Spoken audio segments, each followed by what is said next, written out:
holiday, pagan idolatry. Watch how we fall away. It's a high holy day. Hands over like trumpets is blowing. Can you feel the atonement? It's a high holy day. The dedications for real sisters got to have it. We feast in tabernacle. It's a high holy day. First fruits to spread, unleavened bread, and day to rest our head. It's a high holy day. No sweat, got a head start on you. Waking up a priest feeling royal. Shouting out but now to the power. Our Father, good God, just a sight of make a hater blood boil. The real wanna know you. Sisters get different that never consider submitting, they can feel it. Look how I'm different, holy rolling up, sitting on high, too fly, no sign, the dry swishing eye, nigga. My spirit's like the most high living. Catch me with the outer wall sipping. You ain't no Christ and I from the same tribe. We kin up on my father's side, look how we resemble. He a nigga, I'm a nigga, all my niggas Latino, Native Indian. All black party, you ain't getting it. Spirit ridiculous. God washed our sinning, anointed us from the beginning. Wrapped us in linen, silk bracelets, all wrists, earrings that bling on our women. Black ornaments and a chain that swing from my neck. Big jewels in the crowns of the head of a bunch of mighty men. Though we all one body, my brother never go without it. If I got it, he got it, we got it together. Brotherhood is a weapon, better watch how you step, who you threaten. It's a high holy day, no holiday, pagan idolatry.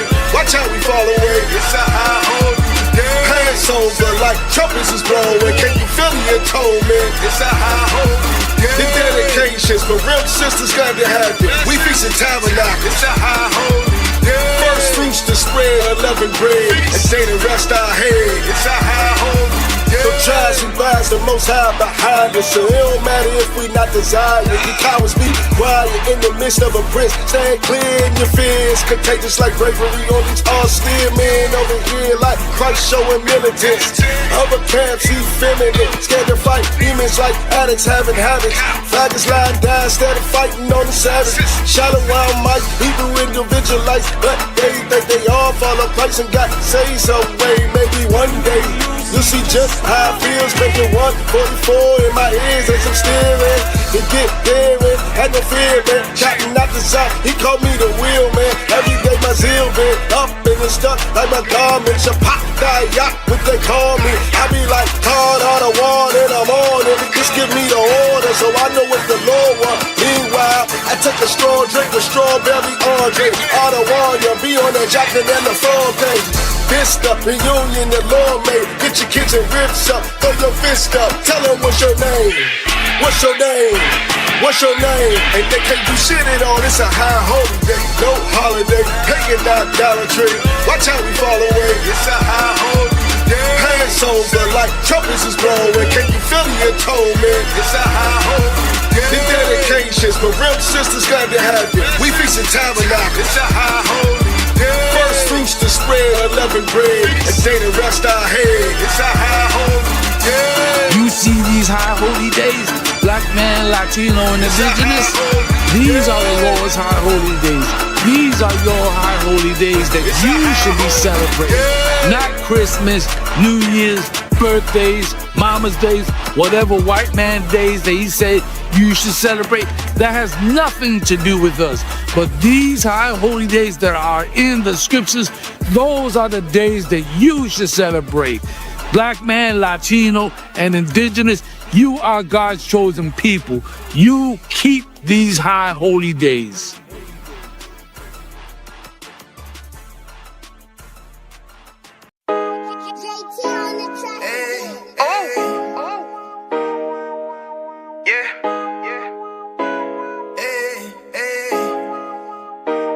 Fuck wrong with you, boy? You know what time it is, nigga. Better watch how you step in, yeah. But that was my niggas, yeah.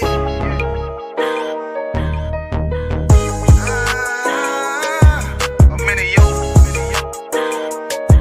Got my nigga Rewan with me. But that was my niggas, it'll be an honor. You know what I'm saying? Under commanding General Yahanna.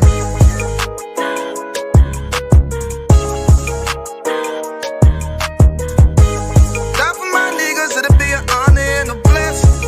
Look, hey, Straight off the top, I love all of my niggas. That shit ain't gon' stop till we on top and we ballin', my nigga. We be fly as fuck, you know them bitches be stalking my niggas. That shit'll never change and it's the same with all my niggas. City to city, I should be at home. That's what my ribs say.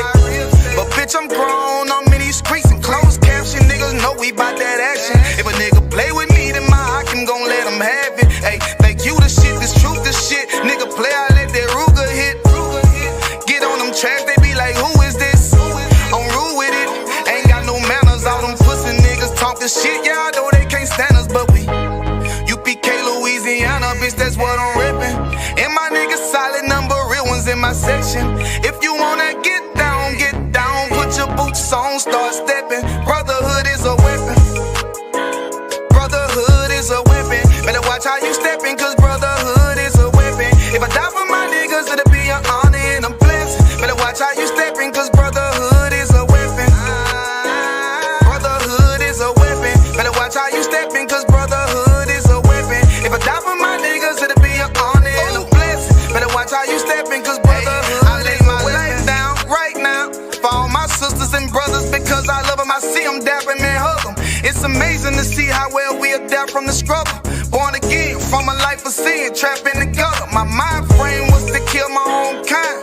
Feeling inferior, waking up ready to die.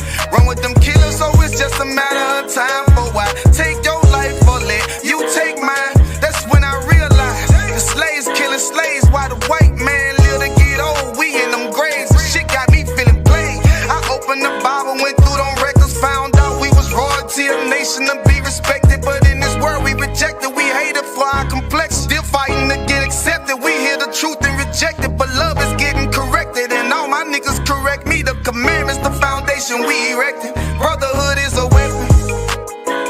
Brotherhood is a weapon. Better watch how you steppin', cause brotherhood is a weapon. If I die for my niggas, it'll be an honor and a blessing. Better watch how you steppin', cause brotherhood is a weapon. Brotherhood is a weapon. Better watch how you steppin', cause brotherhood is a weapon. If I die for my niggas, it'll be an honor and a blessing. Better watch how you steppin', cause brotherhood is a weapon. Hey, hey. Hey, hey.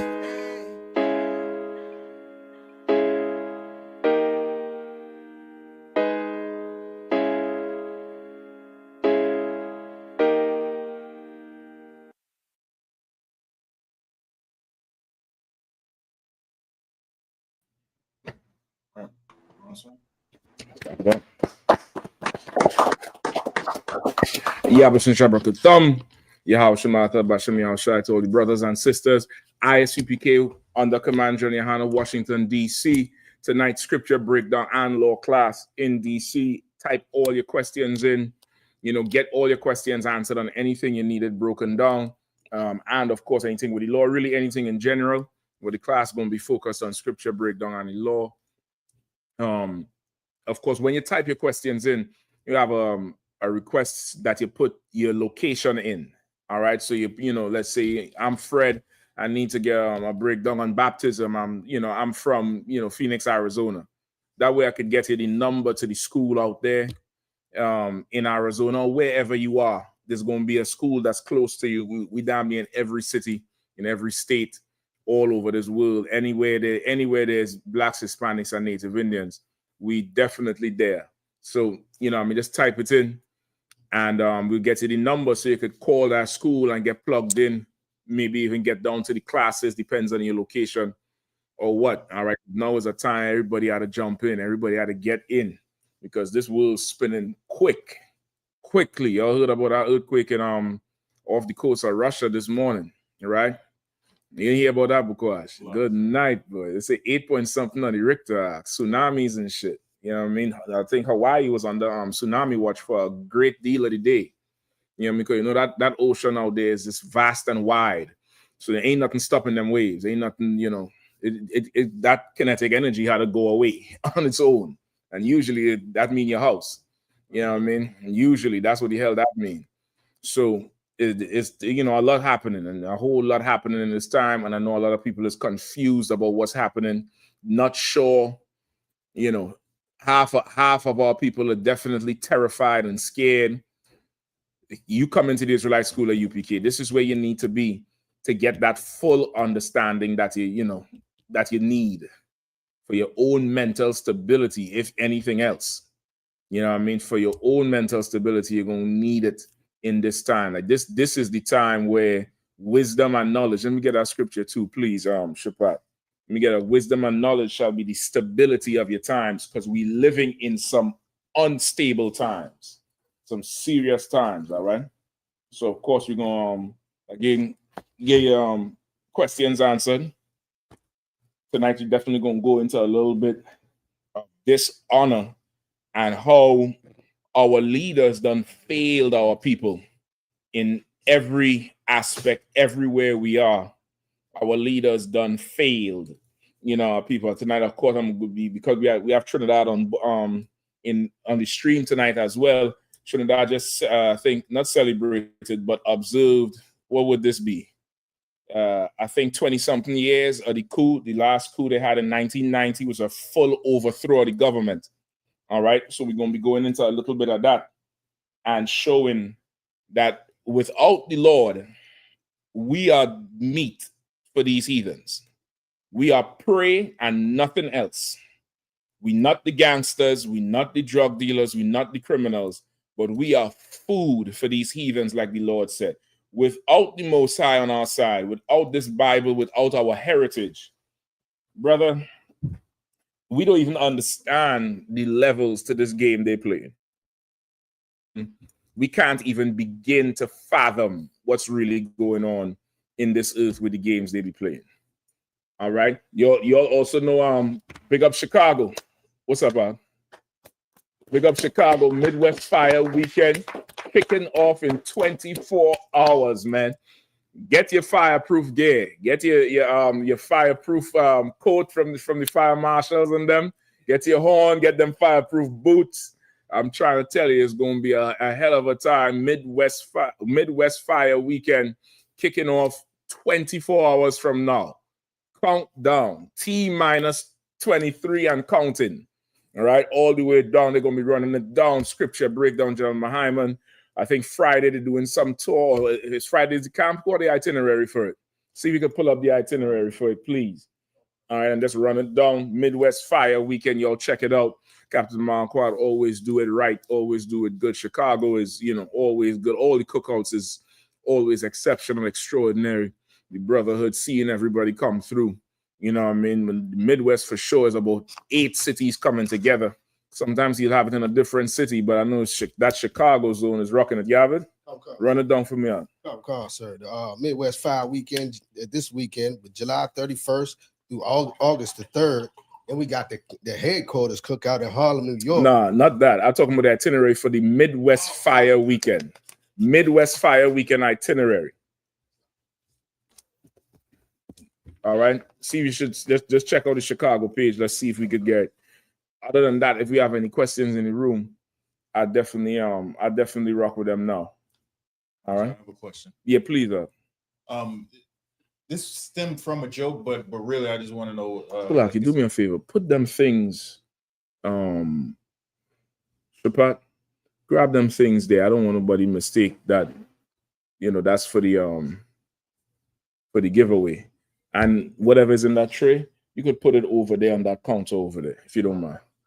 You can carry the whole tray over if it's easier for you. And just bring the tray back.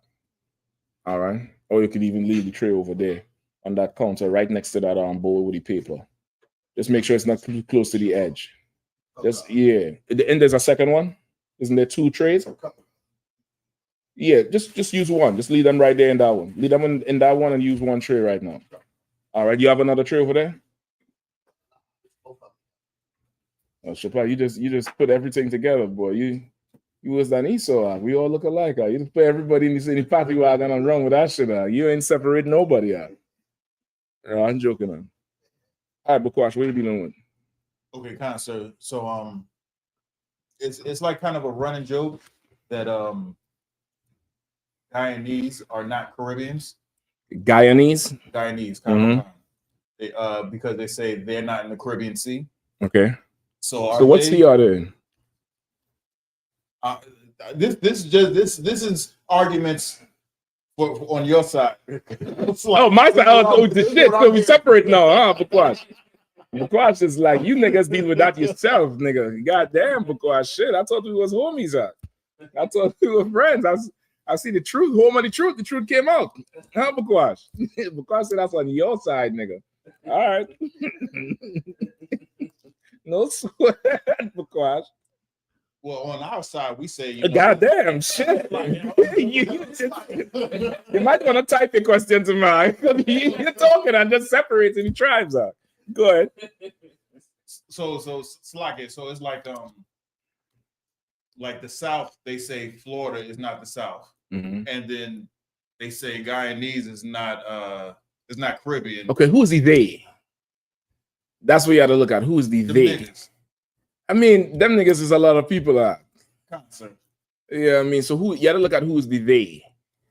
Most Caribbean people would, you know, definitely acknowledge that Guyana is part of the Caribbean because they definitely, okay, I wouldn't say definitely, but I don't think Asha and who's the other one, Naftali, looks at Guyana as South America.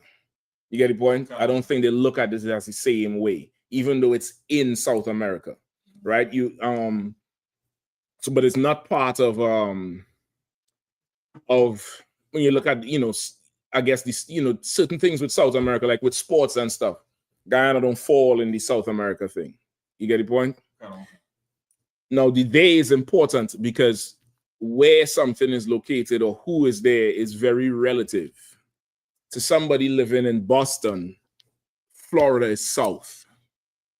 To somebody living in Chicago, Florida is south. Now, to somebody living in Texas, Florida is not south. You get the point? Somebody living in, you know, Louisiana, Florida may not be south to them. You get the point? Because to them, it's like, you know, it's down there like, if you ain't from New York City, you really ain't from New York. I know you understand what I'm talking about, Bukwash, because you from New York City, right? And you discriminate against anybody in outside the 5 boroughs. Just confess, Rock. It's okay. We the center of the world. That's what I'm saying. That's what all I'm asking you to do is just own up to your shit. Don't come in here and play all, you know, truthful and coy. Just own up to it. Just say, all right, yeah, you know, New York run the whole thing, and that's fine. It's very relative. It's a relative thing. Most people who would, you know, try to say that Guyana is not part of the Caribbean, they really don't understand. They don't understand enough to even talk about it. You get the point? It's they just don't understand enough of it. I'm trying to give you a good example of it for you to really get it. None is coming to mind now. Maybe U.S. Virgin Islands. Is U.S. Virgin Islands part of America? Maybe that's not a good example because they're not considered like a territory like or are they like Hawaii and Puerto Rico? U.S. Virgin Islands is considered that. Okay, so now if I say U.S. Virgin Islands ain't really America, how the people in U.S. Virgin Islands are going to look at it? How are they going to look at it? They are part of America if that's the case. If they are a territory, you get the point? So now on the flip side with Guyana, it's more so the culture and the people. You understand? The culture and the people. Guyana has long been considered Caribbean because there's a lot of Benjamites that live there, right? Guyana is made up of Benjamin, the native people, which would be Asha and some Naftali, and a large group of East Indians. A very large group of East Indians. I think Guyana is run by an East Indian, if I'm not mistaken. Just look up the population, the breakdown, the distribution of Guyana. Well, that was my question. Mm-hmm. Are they Benjamin or Asher or Naphtali? Okay, for our intents and purposes, Guyana is Benjamin, right? Guyana is Benjamin. And Guyana is Benjamin like Trinidad is Benjamin, even though the majority population in Trinidad is East Indian. You get the point? right? It's you have to look at you know the again who's asking and who's saying this is the context of it, right? A lot of people think just because they're from the island that they Caribbean, like Nicki Minaj. They think Nicki Minaj is a Benjamite. They'll say she's West Indian, and she's not. She's really West Indian if you look at it. She's really Indian in the West. You get the point? But she's not a Benjamite. You understand?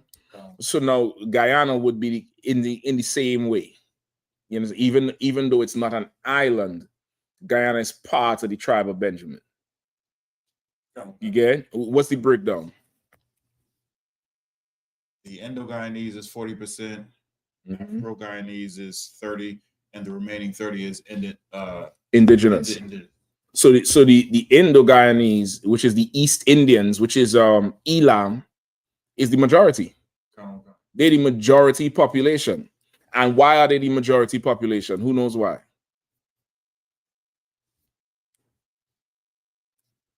Come on.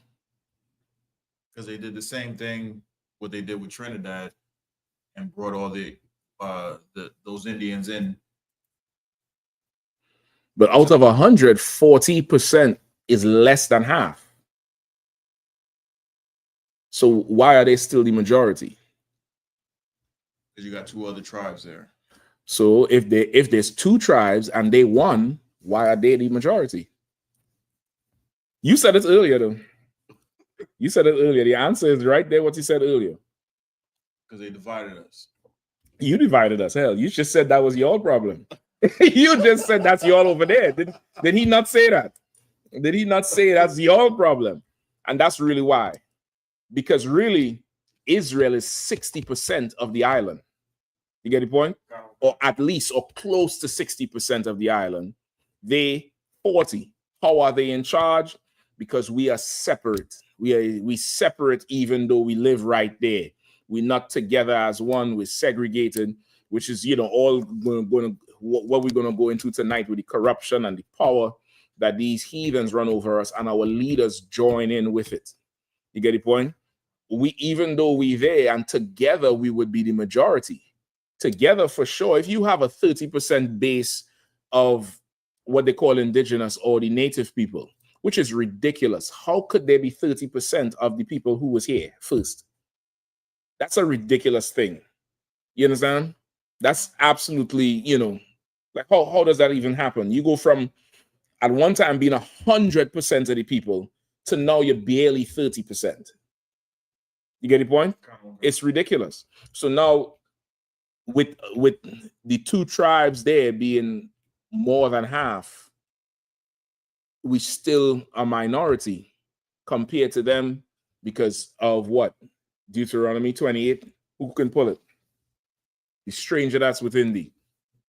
Let me get that real quick. The stranger that's within thee.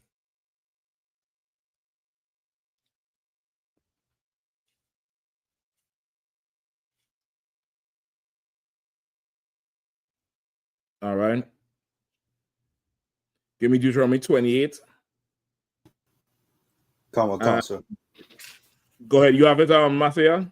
Come. 43. Come, sir. Please, This is the book of Deuteronomy, chapter 28, verse 43.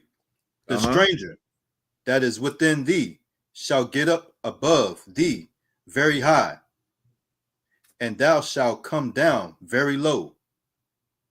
Right? That's what was prophesied, over 2,000 years ago, damn near 4,000, 5,000 years ago. That the stranger that's within thee, which is the East Indian, which is Elam, shall get above thee very high, and thou shalt come down very low. And that's the condition of us damn near everywhere we live. The strangers get above us very high. They come in where damn near either below us or on the same level. Or that's the base. And then they get up above us, but not just above us, they get up very high over us to the point where they run in the country, right? That El Salvador, that prison down there in El Salvador that they're running, it's some Arab running the damn country. It ain't even a Zebulonite. You get the point? And it ain't even Zabalawan running the country, some Arab running the country. And they say he's so popular in El Salvador and they like him and this and that. But he's a stranger. Same thing in Mexico. There's some Jewish woman running Mexico. It ain't Issachar running Mexico. And it's because we're separated amongst ourselves. We're not together enough. Because you could never go to United Arab Emirates and be a mayor in some town down there. You could never go. You can't even run a county somewhere down there. You can't do none of that mess up. You can't go to Dubai or Qatar and run for and be the prime minister down there. How the hell that happening? Much less be 40% of the population and you the majority. How does that even happen? It only happens to us because we're the chosen people of the Lord. We're the 12 tribes of Israel. You get the point? Read on, Matthew, please. Khan, verse 44. He shall lend to thee, and thou shalt not lend to him. He shall, go ahead. Khan. He shall be the head, and thou shalt be the tail. And that's what it is. He's the head, he's in charge, he's the prime minister, he's the president, he's the leader, he's the chancellor, he's everything above you. He's the head, and you shall be the tail. You're going to be the minority. He's going to be the majority. He's going to be in charge, and you're going to be not in charge. He's going to be in charge, and you're going to be charged by him. And that's what's going on in Guyana. You get the point? And that's the proof the Guyanese are the 12 tribes of Israel. You get the point? Now, as far as people saying they're not, what do they say? They're not Caribbean. Then what are they? That's the question I would ask anybody else. If they're saying, well, Guyana is not part of the Caribbean, then what part is Guyana of? Just you tell me. Go ahead. I heard them say that they're South America. I will take that. South America is part of the 12 tribes. You get the point? Now, again, the person who is saying it, you really want to task them because they're saying it for a motive. Either they're saying it to separate Guyana from the Caribbean, and you want to know why. Why you want to separate Guyana from the Caribbean? How come Guyana is not part of the Caribbean? How come it's not part of the tribe of Benjamin? You got to explain that to me. Why is Guyana not part of it? If it's purely geographical, I understand what you're saying. In theory, it's on the continent, so it's South American. But is it? Is it part of the South American culture? Is it part of the South American governments? Is it part of the South American experience? It's not. There's other I'm gonna come to you. There's other countries there in South America. Suriname, I think, is right at the top of South America. Is that considered part of it? Are the brothers and sisters there considered, part of it? Who else we have? We have some other people there. We have French Guyana. You have Guyana and you have French Guyana right under it. You can pull up a map too. French Guyana is right under it. Somebody else I'm missing. Not Martinique. It might be just French Guyana. I think there's somebody else right at the top there where Suriname is. Curacao. If Curacao is not part of it right there, I think Curacao is just a little island just off the coast of it, just like Trinidad. Trinidad is ridiculously close to South America, where damn near, if we that close, why isn't Trinidad considered South America? If that's the case, you get the point? So now you really had to look at the person who is saying that statement, and you had to examine them. Why? Why are you trying to separate Guyana? Why is Guyana not considered? Is it just some silly, riff talk like, who has the best curry? I tend to not even give a damn about none of that shit. That shit is just beyond me. Like, I'm gonna bring something out tonight, brother, and you will loathe the next curry argument, brother. I found out something today that I damn near fainted at. It's still in my chest, and I could feel every breath I take. It's like it's weakening me to even think about the shit, brother. We don't even understand this game Esau is playing. We nowhere close in the realm of it. We really don't. We lost in the source. You have no idea. Remember that a few weeks ago, the whole thing with Iran, with Britain taking all the slave money and investing it in Iran for the oil? Brother, I found on something else that's going to floor you. It's going to floor you. So you all hold on to your seats down there. I'm trying to tell you. You might go burn down the town after this one. You might just go let everything loose. All right, but Guyana is definitely part of the 12 tribes, and most definitely the tribe of Benjamin. It's considered the tribe of Benjamin. The indigenous people there or the native people there would be the tribe of Asher, or a mixture. It could be Asher, it could be Ephraim, it could be Naphtali, because of the movement and the migration. You get the point? Trinidad has a significant portion of native people as well. So to say exactly who they are, because of location, you could assume they're Asher. You get the point? But their cultural ways, they hold on to it like how Gad and Reuben here holds on to it.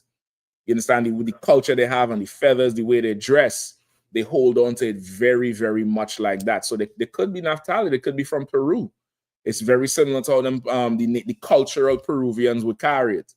So who knows exactly where they're from, but we know that the 12 tribes, because they was part of those islands first. You get the point? Was there any more? Salaki, go ahead. Now, I'm saying, like, whoever was saying that seemed to be just carnal, going off the land mass, where it's like, this ain't biblical times and everybody got different names now. But when, you know, us knowing about the 12 tribes, you know what I'm saying, the people that are right there, you know, so we identify them with as Benjamin. So, you know what I'm saying, like, just them being there, we not looking at it like they not the Caribbean, because everybody else in Benjamin is in the Caribbean. You know what I mean? Yep. And it's just like, you know, people who saying that they just don't know about the 12 tribes and who's really sitting right there on that land. Like when people conquer the place, like say the French had conquered right there. That's French land. That's part of France. You know, and it is. Benjamin lives there. No, but it is like Martinique, Guadeloupe, and French Guyana. They're not Caribbean states, you know. You born there, you get a French passport. You understand? You considered part of France, right? You ain't getting no Martinique passport. What the hell is that? That don't exist. You understand? So what you're saying is right there. So you got to look beyond that. That's what I say. It depends on the person who's saying it. You got to find out why they're saying it. A lot of people, because just the culture of not really looking outside where you come from, a lot of people confuse Guyana with Ghana. Just for saying Ghanaian and Guyanese, they botch it up and think it's the same place. Maybe that's why. That's why you had to find out. Guyana is definitely not Ghana. That shit, you know. I don't know what they're doing over there in Fufu land. But we ain't want no parts of Burna Boy and that bullshit. After I found some tapes, I just sent it to UK with Burna Boy admitting he never wanted to be Nigerian. He always wanted to be Jamaican. He wouldn't tell nobody he was Nigerian because he was ashamed of it when he was young. Culture vulture. Shayo. All right, let's go. What else we have? Go ahead. There's a question online from Abin. He says Deuteronomy 28:68. What does it mean by no one will buy you? All right, let's get it. Let's read it first. Let's pull it up, all right? Come. This is the book of Deuteronomy, chapter 28, verse 68. And the Lord shall bring thee into Egypt again with ships, by the way whereof I spake unto thee. Thou shalt see it no more again. And there ye shall be sold unto your enemies for bondmen and bondwomen, and no man shall buy you. All right. So this is a prophecy that Moses gave to the 12 tribes of Israel from the Lord, that if we were to disobey him again after coming out of Egypt, after being delivered from Egypt, that the Lord was going to put us into bondage, into captivity again, a second time. And there we would be sold for bondmen and bondwomen, slave men and slave women would be sold to our enemies, which is the Bible calls the white man your enemy. The Bible, God calls the oppressor your enemy. Put that in your critical race theory pipe and smoke it. That's your enemy, according to God. You mightn't think so. It's like a parent telling a child, hey, that friend you have, they ain't no good.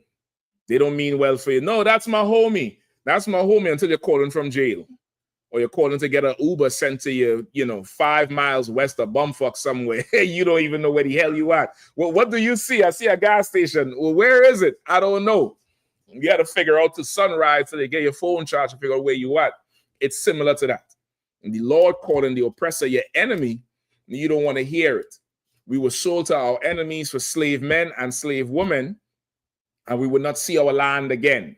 That's why I say, by the way whereof I tell you this, you will not see it no more. Around the way, around this way, where I tell you this is going to happen, you're not going to see your homeland again. And there, no man shall buy you.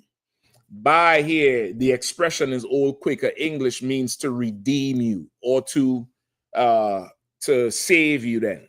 It's similar to what? Bond, in a way. You get the point? Imagine you get locked up and there's nobody to stand your bail. You're calling, nobody coming. The people who is coming to your bail don't have no collateral to put up. There's nobody to buy you out of that prison. Nobody to save you. Nobody to redeem you out. Save who? Our King Yahushua. You get the point? There no man shall buy you, meaning the hand of man can't take you out of this captivity. This captivity we in, you could look up how much you want. You could, whatever. You form alliances and what is called them thing, allies. You could join the political sphere. You could join the criminal sphere. You could do whatever you want.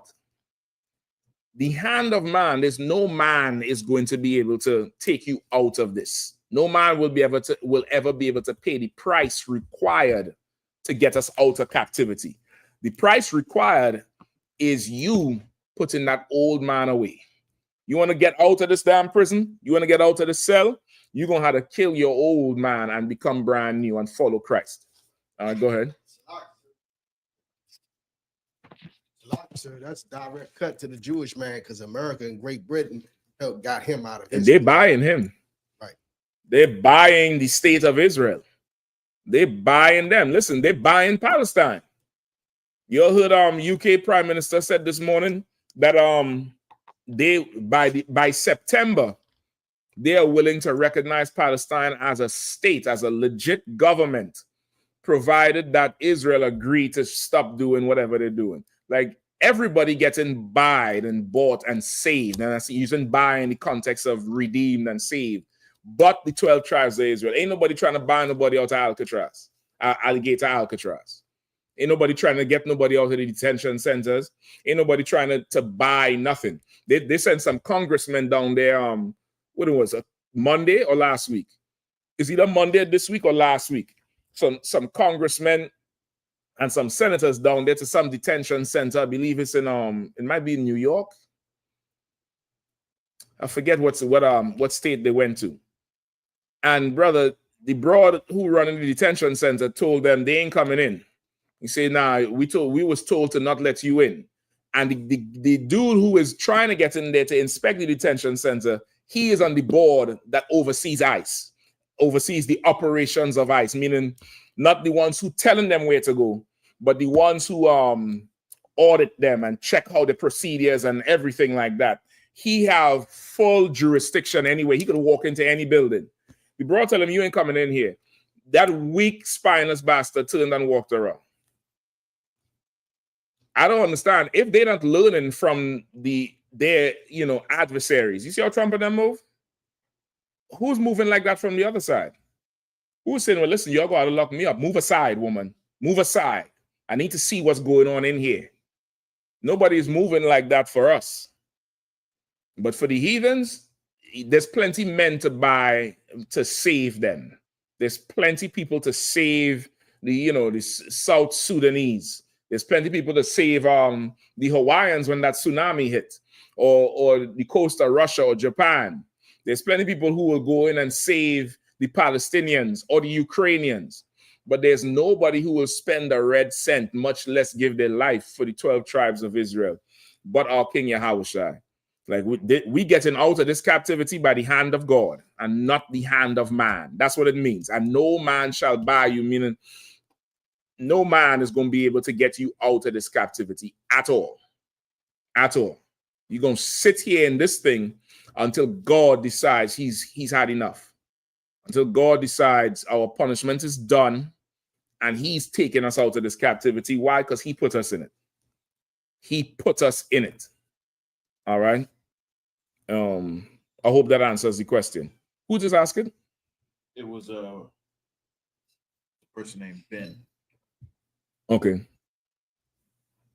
And then there's another question from Kalatika. It says, Salaki, sir. Ben, just type in what city and state you're from, please, so we could get you that number. So wherever you at, all right? Go ahead. There's two questions. Come on. Kalatika says, Salaki, sir, can we use Isaiah 66:15-16? That Christ is going to kill our oppressors for what they have done to the 12 tribes. And then there's a question from Fem Jaza Nephilim Goroji. Wow. Says, when is that? Shem what? Shem Jaza. The Gaza? This is Salaki. Fem Jaza Okay. Nephilim Goroji. I honestly think you trolling at this point. But go ahead. He asked, when is that? When is what? What is the that? And then Ben says, thank you, I understand. He's from Dallas, Texas. Dallas, man, you have a powerful priest down there, man. Officer Shadi, y'all ain't no joke, man. You go on there and he come up under Captain Kahan. Captain Kahan, you all know his reputation precedes him. Y'all get me just look up this Google Dallas number. All right, you have it. I.S.U.P.K. Dallas. You could type it in the chat and call it out for him. The brother Ben, that's his name, Ben. Ben, just call that number down there. Find out where they where the classes are at. Sabbath service, the camps. Get the whole now. You could go to class, man, and be in there and be on the street in no time, building up that zone down there. All right. Yeah, please. It's I.S.U.P.K. Dallas. Mm-hmm. It's 501-272-5932. And I'm about to type it in the chat. All right. Also, to add the itinerary here for Midwest Fire Weekend, Thawada Matthew, I appreciate that. Thursday roundtable through 10 a.m. to 12 noon. Scripture breakdown class with General Hyman, 6 p.m. to 8 p.m. What else we are? Game night from 10 p.m. until Friday, August 1st. Felony expungement and gun restoration. That's from 10 a.m. to 4 p.m. all day long, man. Come and get your shit. Come and get your paper straight. From 7 p.m., Command and Journey Yahanna going to be doing a lecture at the school, man. 7 p.m., man. 7 p.m. to 9 p.m. Make sure you go check it out.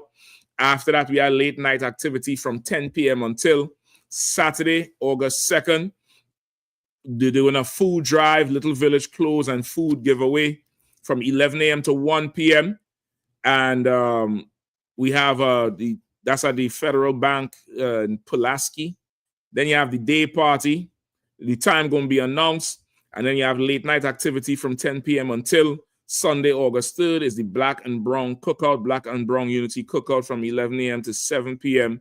South Avenue, 10,001 South Avenue, Chicago, man. Y'all go check it out, man. 4 power pack days, big weekend down there, Midwest Fire Weekend kicking off in less than 24 hours. Y'all check it out.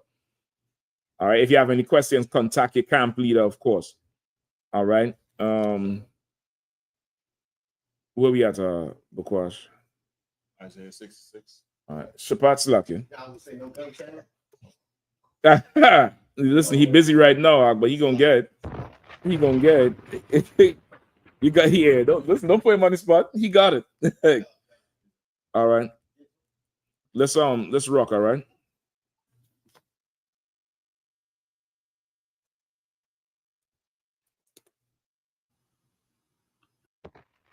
What we have now Isaiah 66 and let's get Isaiah 66 and 15, all right? Come.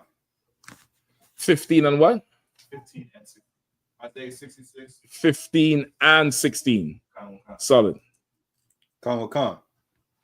This is the book of Isaiah, chapter 66, verse 15. For, behold, the Lord will come with fire, and with his chariots like a whirlwind, to render his anger with fury, and his rebuke with flames of fire. Verse 16, for by fire and by his sword will the Lord plead with all flesh, and the slain of the Lord shall be many. 66 and 15, right? Hold on. Read it one more time. Khan.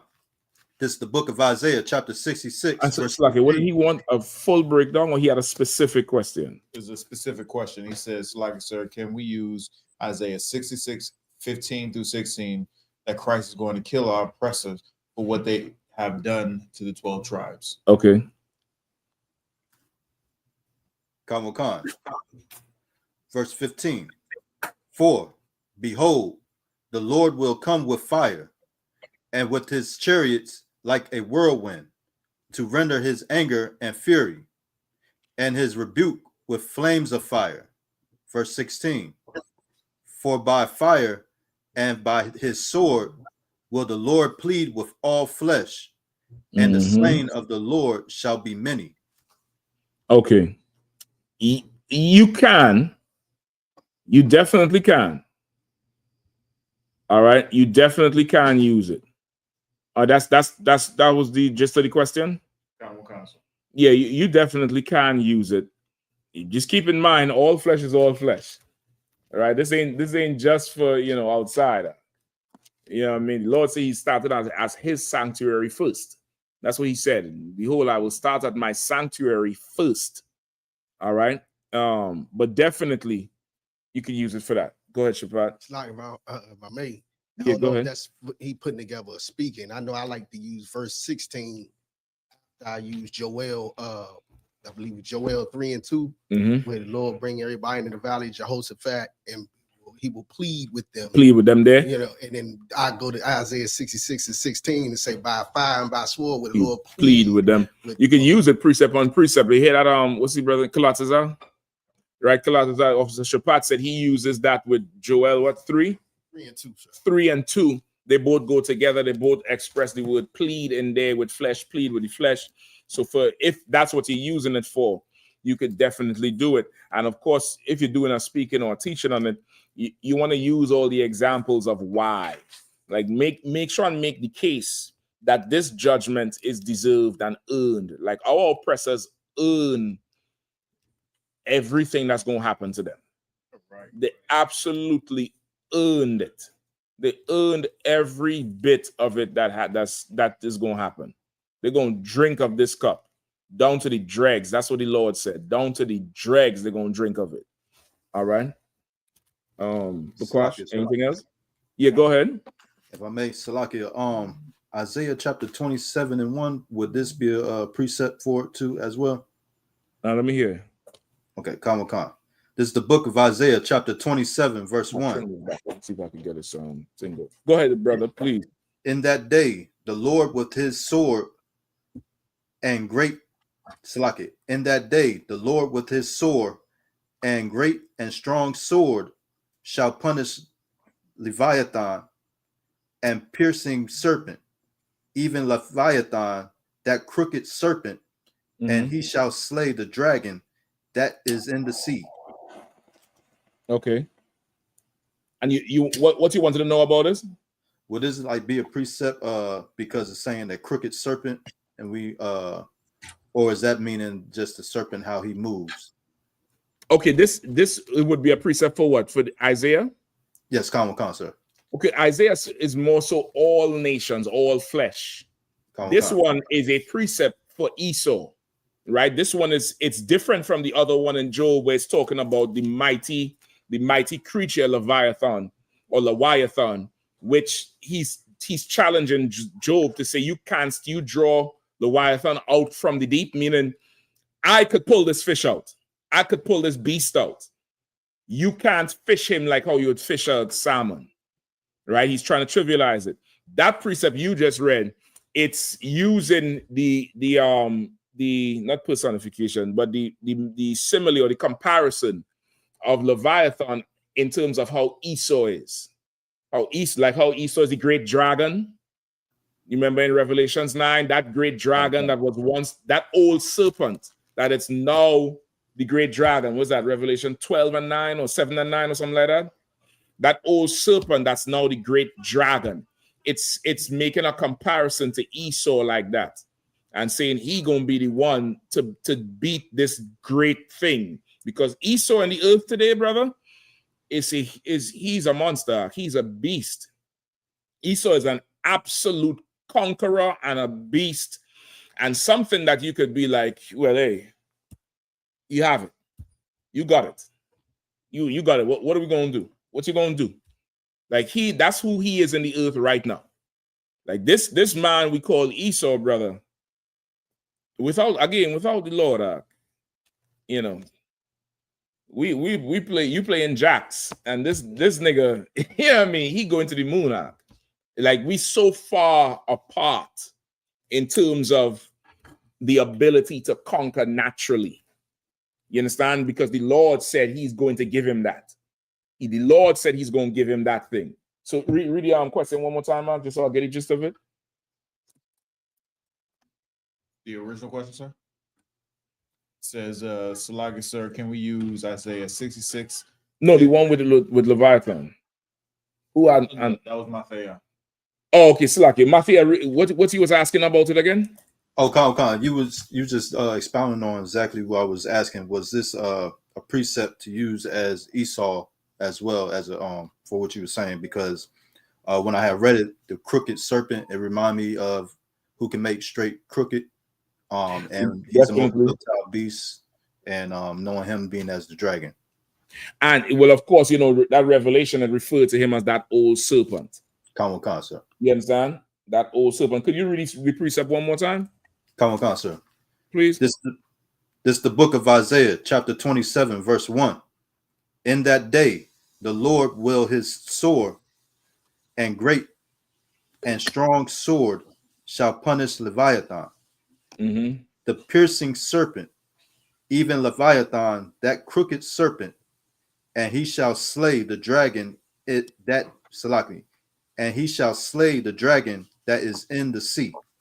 Right. The dragon it's talking about Esau's destructive nature, and he's likening the sheer mass and the sheer, you know, power of Esau to this gigantic beast that's in the sea. You get the point? It's like how people some people might say, man, this old gorilla over here, something. It's not a diss to the gorilla. It's comparing this person to how a gorilla is. You get the point? It's comparing to this person to, like, you massive like a gorilla, you have power like a gorilla, and you just destructive. You understand? You're just destructive with the whole thing. That's what the CA is talking about. So in this precept, it's talking about Esau as a beast. You get the point? And just like the other one in Job, how the Lord said he could draw Leviathan out, the Lord is the only person that could destroy Esau.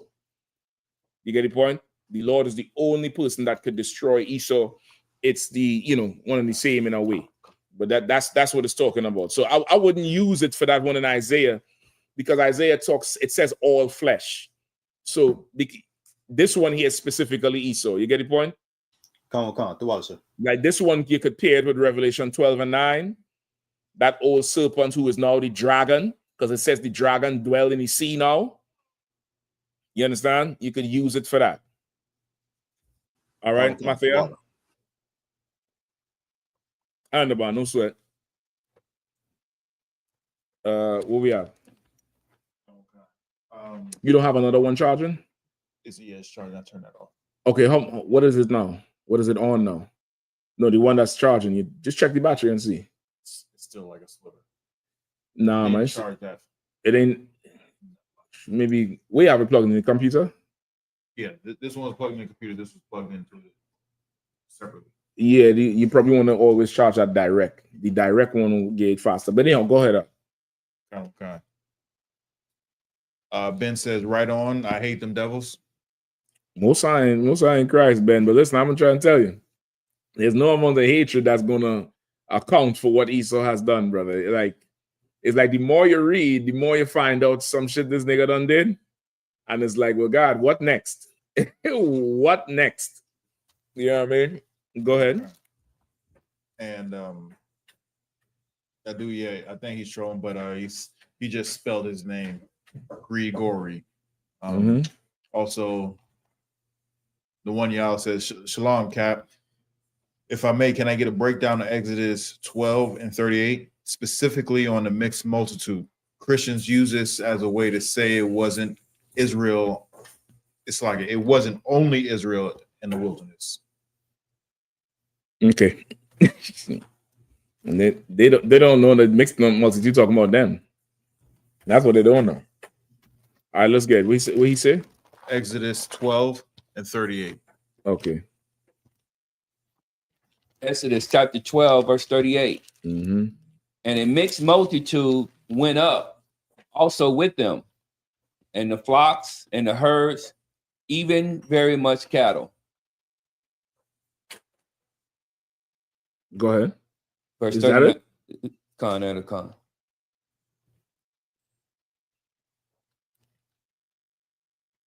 Go ahead. Verse 39.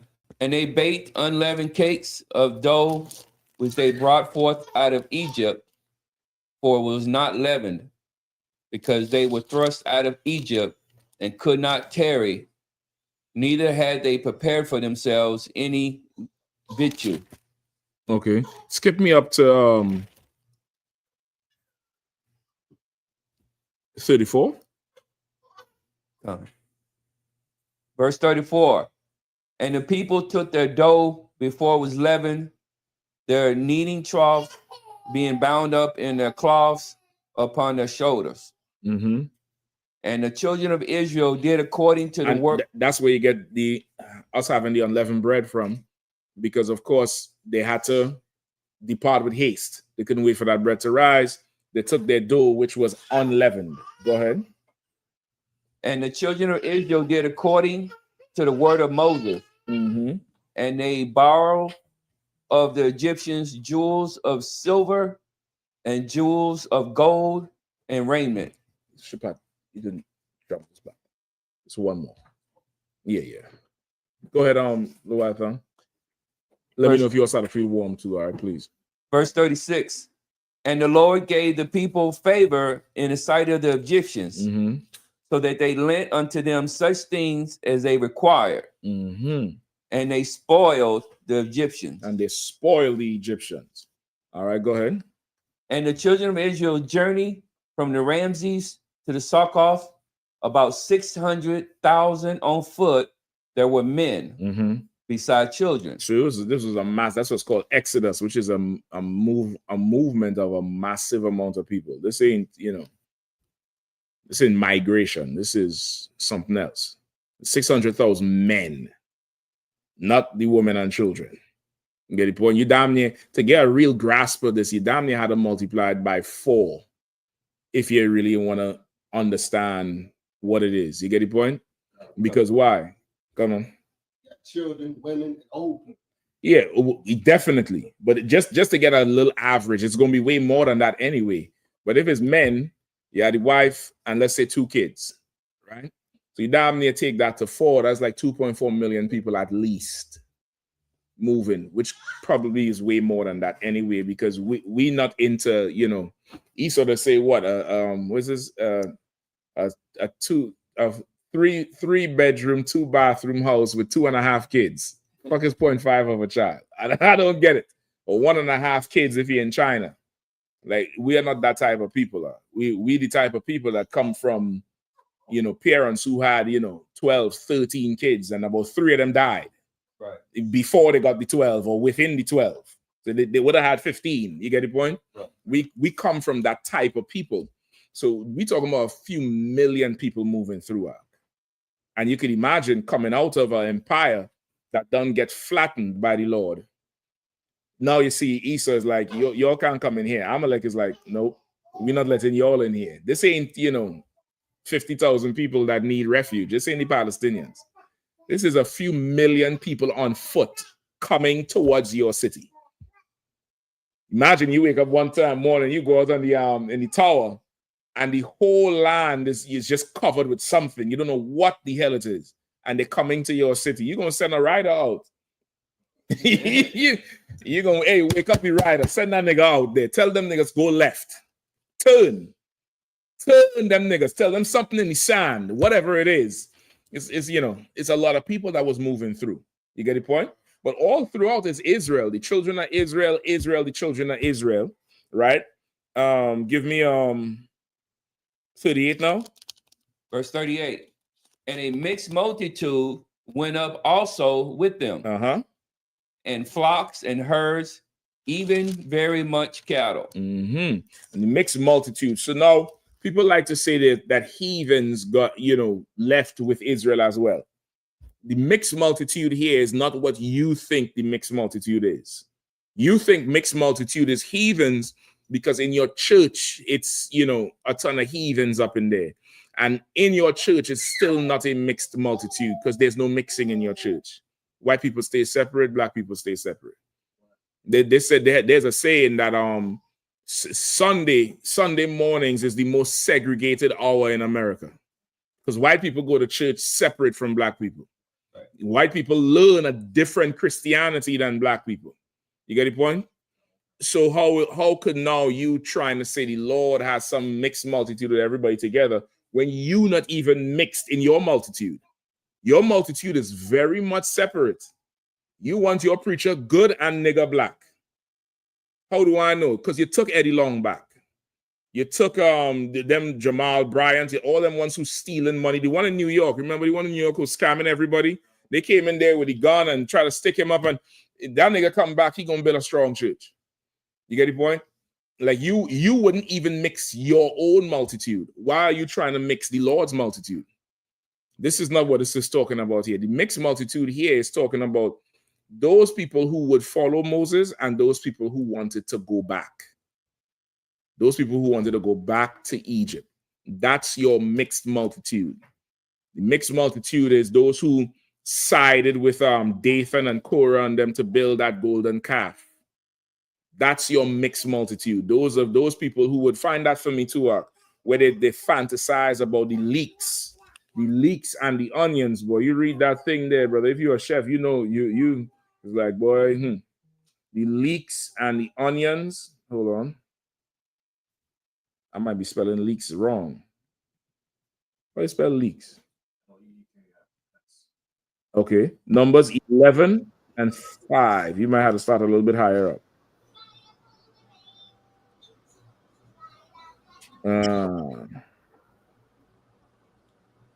All right.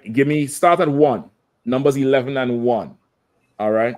Numbers chapter 11, verse 1. And when the people complained, it displeased the Lord. And the Lord heard it, and his anger was kindled, and the fire of the Lord burnt among them. Right. And why is the Lord displeased at Israel whining and bitching about it?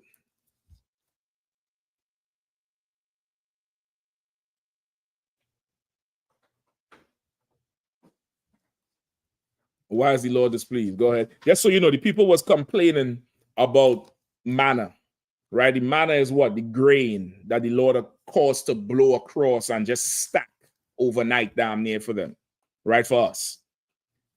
We came out of Egypt after being in the wilderness for a few days. Our people is not, what's the word? We're not living in convenience enough. You understand? There's not enough convenience. It's like I'm trying to take it back to a time where maybe COVID might be the closest thing. Maybe COVID, where you couldn't really get what you wanted. You couldn't get your hands on what you wanted enough. Maybe COVID. Come on. That was yesterday. He's like, that's yesterday. What you talking about? I went to the store and they didn't have near nothing. Get it, boy? It's a time where, imagine you have to go back to pay phones. Your phone don't work. The average person today remembers maybe 2 phone numbers. 3 maybe. If you're in the truth, you know about 5. If you're working in here as a soldier and a sister, you probably might remember 5. Right? Or if you see it, you're gonna know who it is. But you ain't gonna be able to call that shit back. Brother, 10, 15 years ago, you could run down numbers. You and there ain't nothing. You run it down, some, boom. Some, boom. Imagine going back to a time where it's less convenient than what we have now. It's, you're going to be, and knowing this is how you lived. Knowing, okay, you could have microwaved this thing. Imagine going from pop it in the microwave to, you had to put a pot on, you had to boil some water, you had to get some oil in another pot because you're going to heat up all the rice again. You're going to heat up you got to go through all of that before you eat versus beep, beep. A Negro don't program the microwave. It's 30 seconds times 3. if you like that tea real hot, is you take it out, or you dip. Nah, 30 seconds more. We warm up shit in 30 seconds intervals. So fuck all that, defrost and 7 for this. We ain't doing none of that shit. Popcorn gain 30 seconds. Your plate gain 1.5. The tea is variable, depends on your taste. But we is 30-second microwave. You just give a nigga a damn microwave with one button, 30 seconds.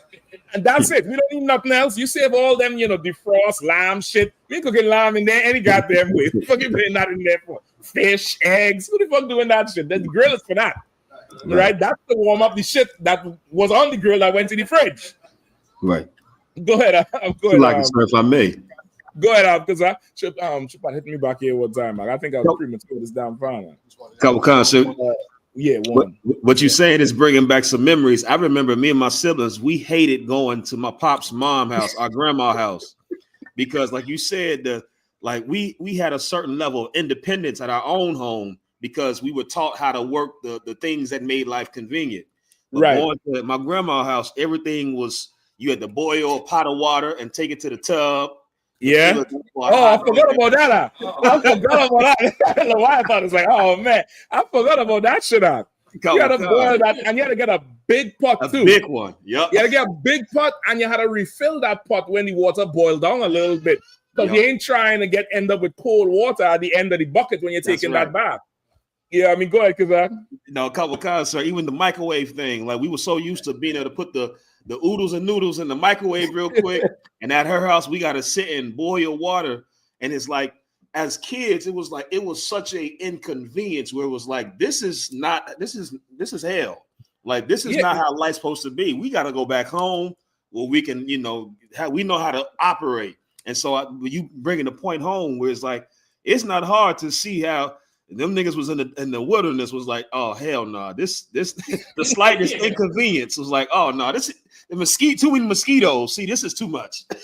It's too much. Listen, I guarantee you, they go to the back of the multitude of Israel and looking for Pharaoh horse. Say, hey, any type of Pharaoh horse today? Nah, but we're going back 6 o'clock. Pharaoh got to be coming for us. You get the point? It's that. That's what it is. It's going from convenience to know you how to do it on your own. And that could be jarring. That could be very, very jarring. It's every college kid living away from home for the very first time. You think they're coming back home for Thanksgiving because they love you. No, nigga. They love that plate. Go ahead, Shapat. All right, now mine was just on memorizing the numbers. And part of the reason why we memorizing numbers, because you had to actually dial each number. And it became forget about kinetic. It was a kinetic thing. You had to do it. You're rehearsing it each time. It's like studying for a test. You had to dial each number. Now you just pull up a name, hit a button, the computer dial it for you. Go ahead. Because if I couldn't say the number, I'd be like, hold on, let me see a phone. Repetitive muscle memory. Muscle memory. Muscle memory. You get the point? So imagine that's what this is. This is that crew who did not want to leave Egypt. Just like today, nobody wants to leave America. And I'm not talking physically. I'm talking about take your spirit out of this place. And that's what this is. Like, they left Egypt physically, but their spirit was still in Cairo. Their spirit was still in Alexandria. You understand? It was still in the tombs of, Imhotep. That's the proof. Leaving a place mean nothing. they Egyptian institutionalized, if you want to put it like that. They took that their spirit is up in that pyramid, even though they done physically left. So physically leaving a place don't mean shit. It don't mean nothing for everybody who like this flea doctrine to leave America. All right. So where we at? Numbers 11. So right. So they complaining because they started complaining about not having enough to eat, and the Lord bring us out here to starve. Moses told the Lord caused manna to fall from heaven, meaning they woke up one morning and it was mountains of grain outside their camp. Right, the Lord blew it over, however he get it there, and they had grain. All they had to do was go out and take the grain and start grind it up and make the bread or roast it or boil it, whatever it is they was doing. They had grain, right? Today, grain, how much is grain selling for? You could check it. See the value of grain, or how much ever pounds or tons of grain when they're shipping it. Let me know what that runs for. All right, whoever reading, go ahead. And his anger was kindled, and the fire of the Lord burnt among them, and consumed them that were in the uttermost parts of the camp. Okay. So like, and I the got people. the price. Go ahead. It's like I ain't mean to cut you off, too, Trooper. $6.48 per bushel. For how much is a bushel? God damn. I don't know. I know what a cubit is. I feel proud about a cubit. I don't know what the hell is a bushel. A bushel is equivalent to 35 liters. God damn. How much is liters in pounds? I don't know. It's about 60 pounds. 60 pounds? 60. 16? 60. 60. So how much was the price? $6.48 per bushel. So let's say $7 for 60 pounds of grain. That's how much they're selling it for today? Yes, Kawakan, sir. Damn, so why flour so expensive? It's like you might have to double check that Google. Like that AI might be lying to us already. You might be on the Skynet Google. You know what I mean? But okay, even still, $7 for how much? 60 pounds of grain. We're talking about millions of people to get fed. They didn't have to go and get $7. They didn't have $7 per, 60 pounds. You didn't have to go out and get that. That was provided for you. You had to work for it. Started complaining again. Tired of this, damn. I'm like spoiled kids. I'm fed up with this cereal. Every day we got to eat cereal and cornflakes. I want something different. Nigga, you could get something different. It's called hungry. You could get that shit. It's called saliva. I'll make it fast. Salive. I'll feed you some salive. Oh, what's that? It's tasty and delicious. And guess what? You have an abundance of it. You could get something different if you want. We complain to the Lord about what he did. And okay, it's really, we really the children of the Lord. And boy, as hard-headed like children be. Like children don't give a damn about the lights being on. They know when they flick that switch, that light coming on. They don't care about nothing else. They know when they open the fridge, there's food there. They so know it's magic.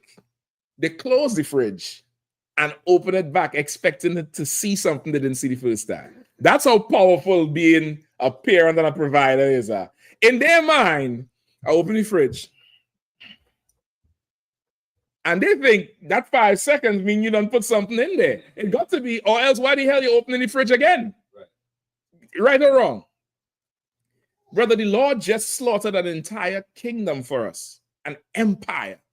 Not no fly-by night, not no, he ain't push some little corner boy off the damn corner, He took down everybody, the plug, the distribution, everybody gone.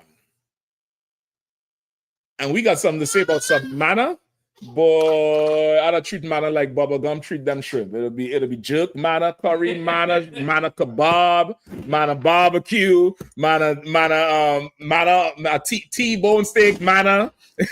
Yeah, I mean, manna ice cream. You'll be getting everything out. You get the point? Like we started to complain, and the Lord was angry with it, with us about it. Keep going. And the people cried unto Moses. And when Moses prayed unto the Lord, the fire was quenched. And he called the name of the place Taberah, because the fire of the Lord burnt among them. Go ahead.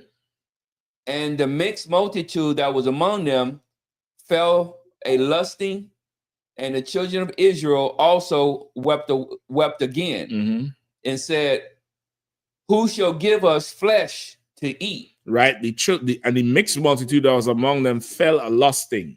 The children of Israel didn't, meaning the children of Israel is the ones who follow after the Lord. Right. The mixed multitude is the children of Israel by blood who does not follow after the Lord. They just got out of Egypt by association. That's all. They just got out of Egypt, you know. They got a little DEI thing going on. They got out of Egypt just because, you know, just because they was black. That's basically it. Today, a mixed multitude would be them same Christian preachers who you're trying to cut. Them same Christians who saying the mixed multitude is other nations.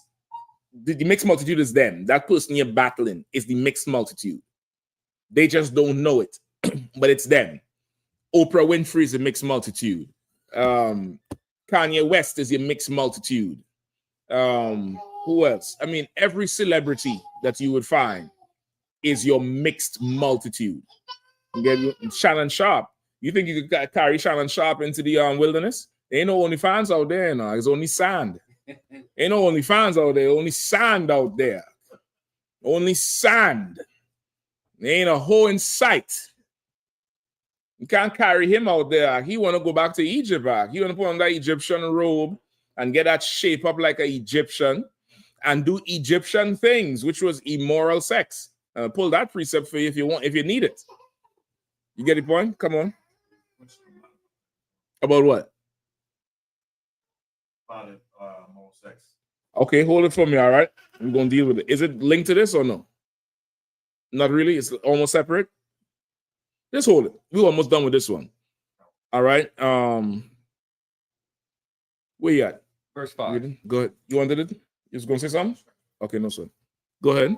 We remember the fish which we did eat in Egypt freely. The cucumbers and the melons. Damn. And the leeks. And the onions. And the garlic. Ooh, boy, seasoning. Say we remember the fish that we eat freely in Egypt. You're eating manna freely. What's your point? But to somebody in the world, to a mixed multitude, freely is I'm serving the oppressor well. And the benefit I get from it, I got that freely. I didn't have to do nothing for that. Versus serving the Lord, that's seen as a sacrifice by somebody in the world. That's seen as work. But serving the Lord to somebody in the world is, serving the heathen is, it's normal. It's what we do, and I earn this fair and square, and I this is mine, and blah, blah, blah. But serving the Lord, it's too hard. Kanye West said it. See, man, I can't be Jesus, man. He's perfect. I can't be like that. I could be me. Because that's too hard. But he could want to be the next Michelangelo. He could want to be the next. Every white man who achieves something in the arts and fashion, he could strive to be that. But to strive to be the best black man, he said he can't do it. You could find the soundbite anyway. You ain't got to find it. But anybody who don't know what I'm talking about, go look it up. Kanye West said he can't be Jesus because Jesus is perfect. And he can't follow after Christ. Who the hell could do that? And then shortly after, he said, I'm Machiavelli. I'm the, what's that family from Italy? Medici. I'm the Medici. I'm the new Medici. He'd rather be a family, a conglomerate of criminals, brother. These them Italian families was criminals. Criminals that you and I could never even dream about being. They was criminals. He could strive to be them. But to strive to just obey God and do what God said, that's too hard for somebody in the world. That's your mixed multitude. That's your mixed multitude. That's who you're talking about here. They talk about the leeks and the onions and the cucumbers. A nigga fantasizing about cucumbers. Good night, brother. Shit got to be bad out there. You know what I mean? Go ahead. But now our soul is dried away. See, you see? He said, now our soul is dry. Nigga, you ain't got to make bricks without straw anymore. That empire gone. My nigga said, my soul is dry. I need to, you know, my soul is dry. You know what's the equivalent of? It's none of you brothers in here gonna know what I'm talking about. But there's some sodomites on the internet who gonna know what I'm talking about. And when I say sodomite, I'm talking about the ones who left the truth. There's a time when you come in the truth and you come in and you was getting shape-ups. Then you stop getting the shape-ups. And you start to be a little incognito. You put on a hattie and when nobody see your hairline not square. And then there's a time you get comfortable growing your hair out and your braids and then you need that lineup. Usually it happens when some bro turn you down. In your mind, you thinking is the beard and the lineup. No, nigga, she just, you know, maybe the Lord is saving you from a hole. Or maybe she wants you to chase her. Maybe it's the first no and then the second yes. I don't know. But you convince yourself it's that and you leave the truth and you go back and you get the shape up because now that you're obeying the laws of the Lord and you're wearing these braids and the beard and you're saying shalom and the salute and the strength is coming on you, you start to feel like you're missing something. Your soul is dry. You start to feel like it's Adam and Eve in the garden, the peer pressure to be like the other nations. And you was like, and you had to go to that barber, and your barber's like, man, I ain't see. I know, man. Listen, man, I ain't gonna do that again. I ain't gonna betray y'all, man. Come on, make me look good. Make me look like people. You ever hear people say that? And make me look like a person again. And he done put that powder and spray that alcohol and move that cape. And you come out, you take the toilet paper from your neck, and he's like, yeah, boy, look at that boy. That boy fresh. Woo! That boy fresh. Because before your soul was dry. To serve the Lord means your soul is dry. Because really, what makes your soul wet is your lust for the oppressor. That's what gives you life. That's what brings energy into you. You could do that thing. I'm coming to you. You can move to the other side of the country. Or you could move across, 5 states to go to a school that's predominantly white, where the coach abuses you. They call you blackie because you want to get an NBA contract or NFL contract. And now they have the NIL, so you don't even need to go to the league. You just make your money. But the school right down the block, you're not doing that because, that's not going to pay off nothing. That's not going to do nothing. To you, serving the Lord is your soul is dry. That's how it is. It's like it's too much to give up, too much excitement. You just gonna go in there and sit down to class and you just go do Passover. Man, let's turn up. Where the turn up is, that's that thing. You get the point? If you really want to understand it, that's that thing. A Christian who is Christian at heart, because many of us come from the Christian church. That means everybody grew up in church. But there's some brothers and sisters, they come in here and their soul feels not dry. They feel like, oh boy, I'm getting water. I'm getting, nurtured in here. I'm getting the living water. And my soul is alive now. And there's some people that come in here and they can't take the restriction. They can't take the end of feeling great, like what church gives you. Church gives you that euphoric feeling, that good vibes, and you feel good, and it's a feel-good place.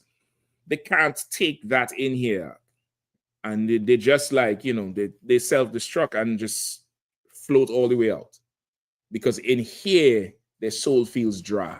And it feels dry because they're full of demons. They're full of demons. Remember that when what Christ said, when a demon leaves a man and the vessel is cleaned, he wonders all about what? In a dry place. You could pull the precept from me, please.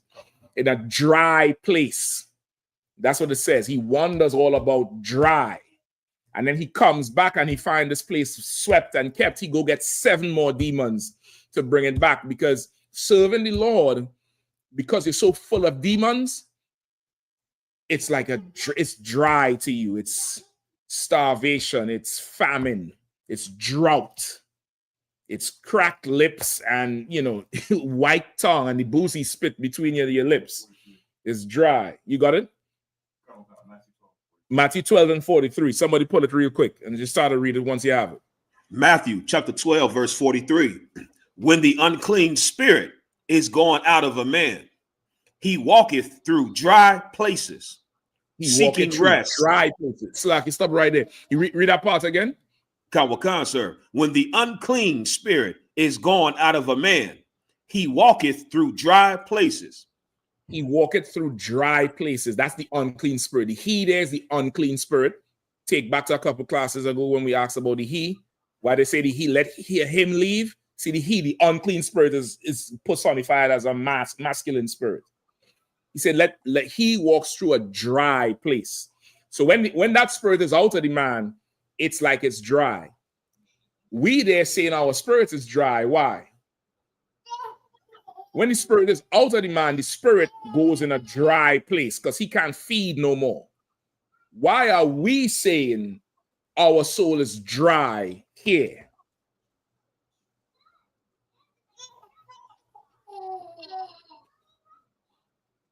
Anybody? I'll give it to you for time's sake, though. Anybody? So, like, is it that being out of Egypt is like the demon is there? They are like the demon, meaning Egypt fed the demon. So now being in the wilderness, you're not allowed to partake in the nastiness of Egypt, and it's like a demon out of the host, out of the person. No, the demon is in the person. Right, it's in them. The demon is in them right there. Right. The demon eating manna and is like, what the fuck is this? Right. The demon, you ever see how kids spit shit out?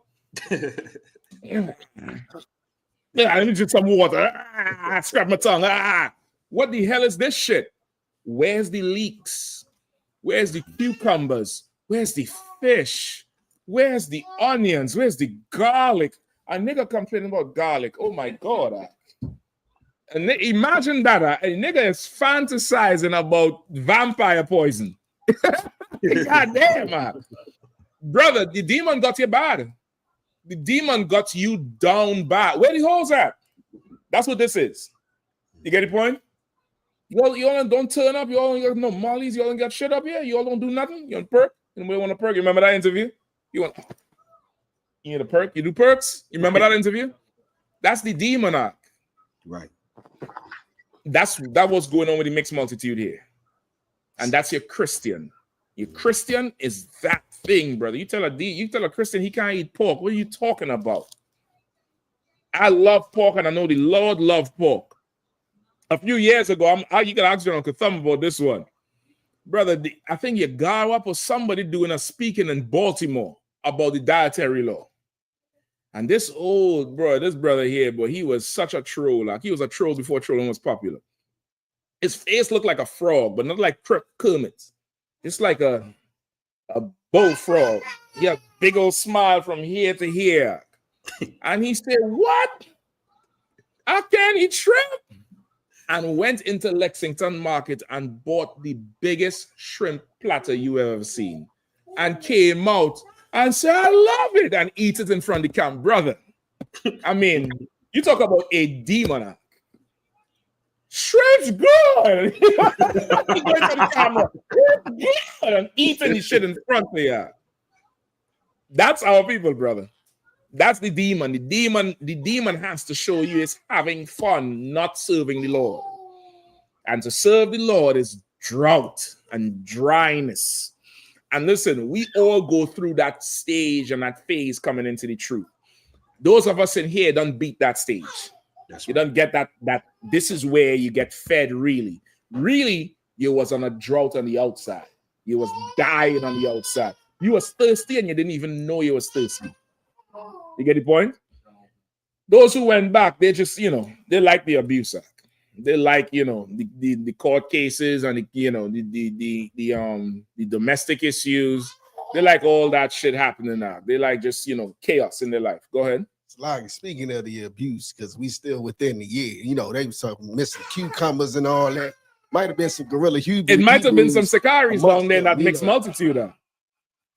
There was, add to this list, the cucumbers, the leeks, and the pegs. They was missing the pegging kids. Sakari was over there like talking to us about, hey, you got a peg? Pegs? Everybody got a peg? Pharaoh had a multitude of pegs. He got hieroglyphs. Was he taking the obelisk? He had a ton of obelisks down there in Egypt. That's what Sakari wants. Yeah. Yeah, he's gay. Right? So that's what this is. All right, Noanyala? That mixed multitude is that. Oh, Kazaki, keep reading that on precept, please. Kawakan, sir. Kawakan, Matthew chapter 12, verse 43. When the unclean spirit is gone out of a man, he walketh through dry places, seeking rest and findeth none. He's seeking rest and findeth none. And that's why what? When you don't get rid of the demon and the demon takes you up out of here, what do you run back to? You run back to what you know. Then you already know the shit is bullshit, so you go find something else. You go find this and that and that and this, and before you know it, you're just a big mishmash of everything because you can't find no rest. Because this is really where you get rest. This is where the water is. You get the point? The other thing is drought. It's dry, and that's why the mixed multitude complained so goddamn much, because they couldn't partake in the lust of Egypt. And it's the same thing in America. America, brother, it's lust at your fingertips, at your fingertips. So much lust, even the president can't keep his hands off the lust. They say Trump signed, he sent Epstein a drawing of some white woman. It was a picture of a white woman and signed his name. You know, the little scriggly signature. Ever see a signature? He put that as the bush on the boxer. He signed Trump right there on the boxer. He's so deviant. He's like, meaning like, this is mine, Epstein, but I'm going to let you have it. Trump said, well, where's the picture? First, he said that there is no picture. They say he contacted the Washington Post first and told them, don't post that picture. Then he called the bluff and say, well, where's the picture if you have it posted? They didn't post it yet. They say they have it. I don't know. But the lust in this place is so at your fingertips. It's there. You could imagine taking somebody out of it. Oh, they're gonna lose their mind. You're gonna lose your whole mind because of what it is. You get the point? So that's what the mixed multitude is. The mixed multitude is the Israelites who did not really get down with Moses. They didn't want to leave. They was forced out. If Pharaoh had let them stay, they would have stayed. Some of us wanted to get out. He didn't have to force us out. We was halfway going. They had to hold us back and say, here, take this gold, take this silver, take all these diamonds. We was gone. The rest of them is like, listen, man, just let us stay. No, you had to go too. Let me stay. Look, I'm giving you back the gold. Keep the gold. Let me stay. That's your mixed multitude. You understand? That's who your mixed multitude is. And they really would be largely made up of your religious leaders, your politicians, your movie stars, largely made up of them. I ain't saying every single one of them, but I ain't gonna put no money on that. I know if I get the order, we had to roll out and meet somewhere. I know who I'm seeing. I already know who's gonna be there. The same brothers who was in class and in camp and in Passover. Go ahead, sis, do your thing. And at Passover, you need anything? You need a bag or anything? At Passover, I know who I'm seeing. The same sisters who always around. I know who I'm going to see. I know who I'm not looking for. If I, see a hoodie come up and then he pull the hoodie back and he say, ha, ha, ha. Jake, Jake. I know I'll be shocked. I'll be absolutely shocked. But I know who I'll see. You get the point? Your mixed multitude is your rich, big-headed Uncle Tom Negroes of both male and female. You get the point? That's who your mixed multitude is, Noanyala. All right? All right, So, like, let's sir, go. if I may, Come on out. just to piggyback off that point too, and to show you we the same people.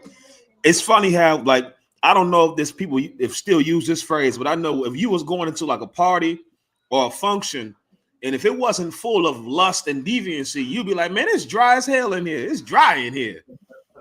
like Dry as hell. Yeah, like you said, what do you hold that? Right. With the holes, with the purpose. Yep. That's it. That's exactly it. Yeah, I mean, listen, the brothers in Trinidad, they have a saying. Not of course, I'm talking about the Trinidad culture, but like how up here you say this nigga fly or he got drip. In Trinidad, you wet. So now, like, if you fly, it's like, yo, that nigga wet.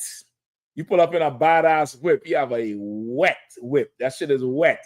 Listen, you could be one of them men who just always fly in the latest. You a wet man. Meaning you ain't dry. You like drip. Like, you know, it's like you fresh. You get the point? Like, only us talk like that. Only we use that type of language to say, you know, even when you diss somebody, you say what? You're dusty, dry, dingy. Dust is associated with being dry. That's right. Yeah, crusty, ashy, something. You get the point?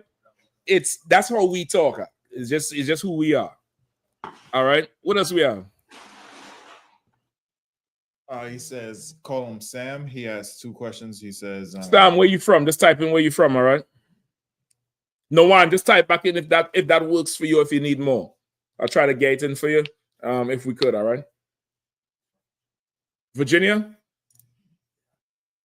No sweat. Listen, give him Virginia a number. Or let Sam come to class. You get the point? I ain't gonna say what I'm seeing. Go ahead. He says, who is Esau? He said, who is Esau in the world? And then he says, is there a scripture that says, do not mix races? Yes. Sam, listen. Okay, this is what I would say to you, Sam. If you like white women, Sam, this is just not the place for you. All right. If you like, you know, Hamites, we are the Africans, you like East Indians, you like who out there in Virginia? Them Afghans and them, you know, Ethiopians, they're strong in Virginia. If you like them, Sam, I'm just letting you know this is just not the place for you. There's Christian groups and churches you can go to. But Sam, I just want to know, if I give you the precepts, what does that mean for you? All right. I also want to give this disclaimer. If you're already married to some heathen, that's your woman. You can't put her away. That's just yours. You gotta take that to the grave, like a tattoo. You shouldn't have gotten it. You got one now. Shalom. That's it. You just keep that one, and that's that. And it is what it is. But your love for a heathen nation does not change the truth of God. All right. What's the first thing he asked for? Who is Esau in the world? Esau is the white man. He's the Caucasian. That's who Esau is. He's the father of Edom, the nation of Edom. And that's Esau is the white man. That's who Esau is in the world. All right. And he wants a precept about not mixing the nations. You'll run them down. Come on, officers.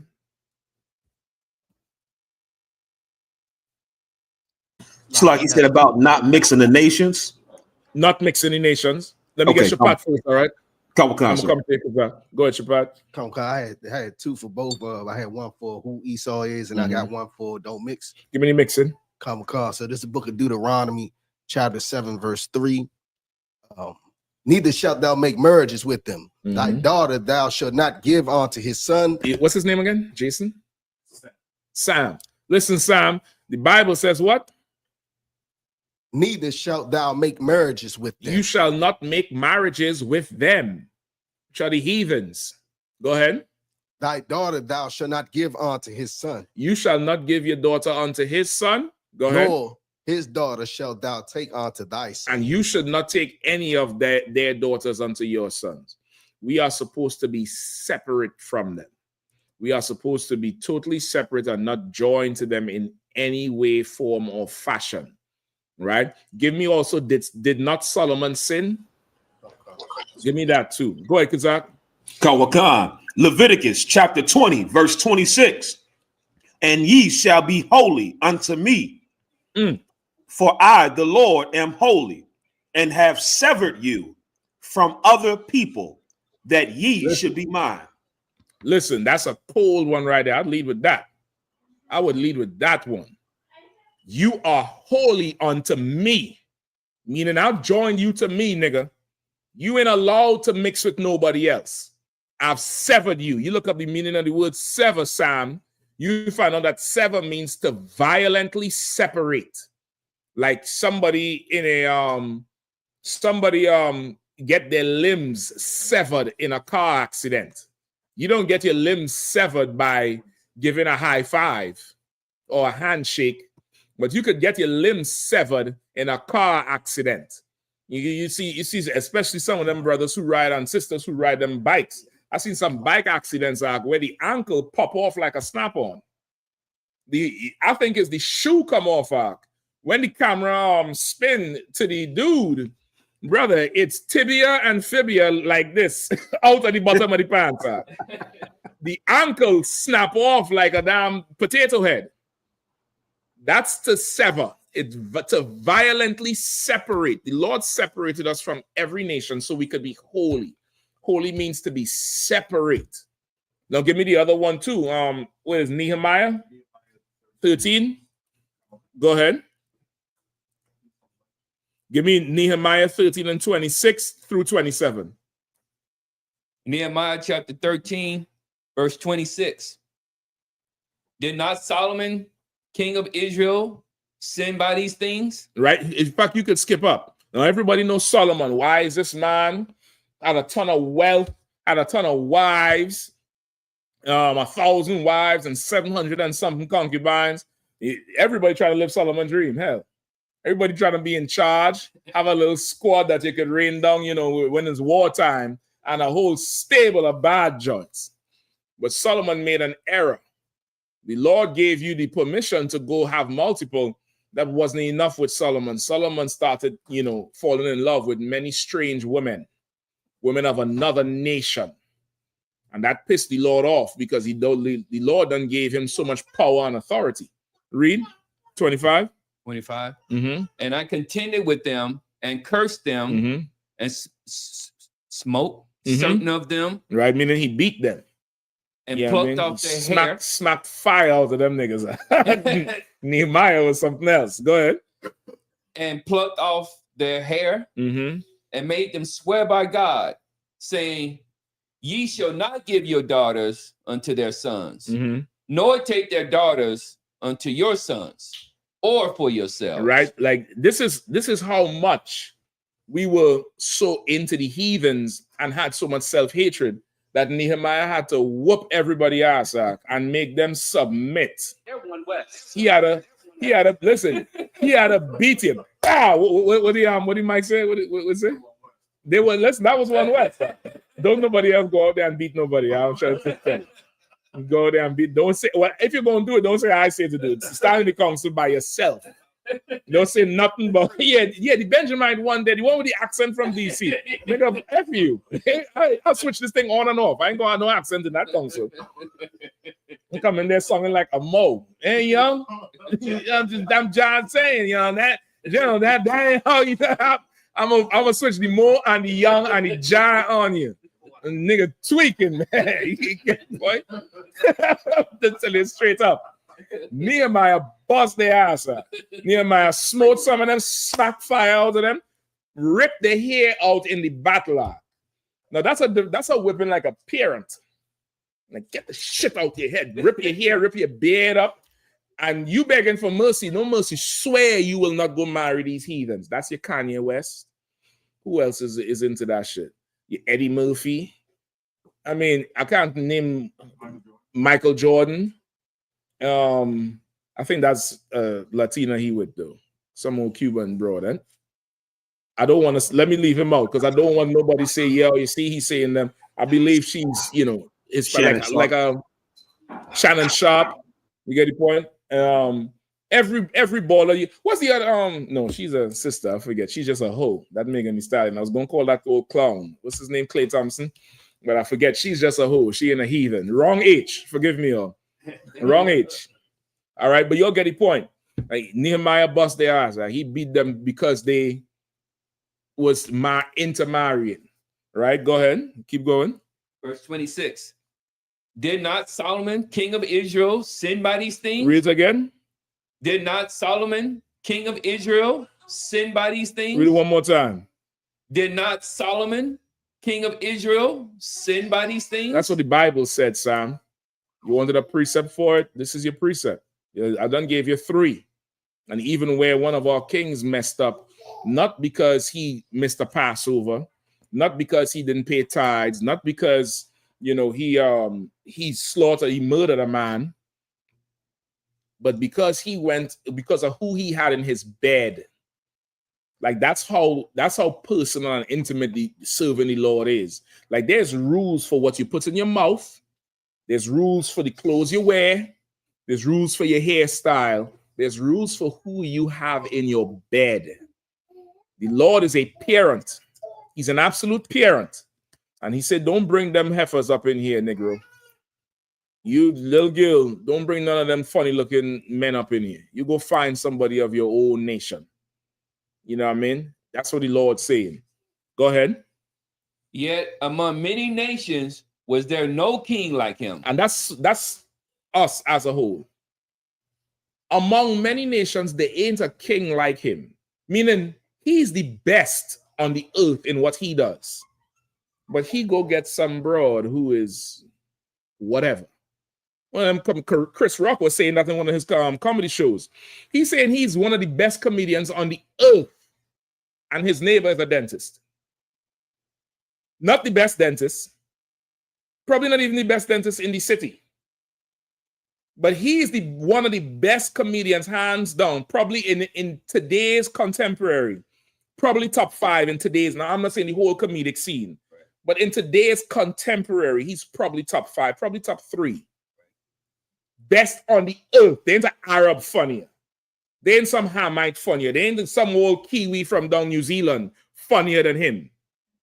But he living, where he lives, where he spent his money for his house, he living next to a dentist. Not some dentist in NASA, you know, who putting your teeth in space. Nigga putting your teeth down there at the clinic. There was no other king like him on the earth. But take the common broad. Shannon Sharp, does they say Shannon Sharp paid what, 10 million, 20 million to some OnlyFans hoe? What does she do? She ain't a gymnast. She ain't, you know, she ain't Simone Biles. You get the point? She ain't, you know. That's what happens when you don't want to, when you want to mix with everybody else. Go ahead. Who was beloved of his God. Go ahead. And God made him king over all Israel.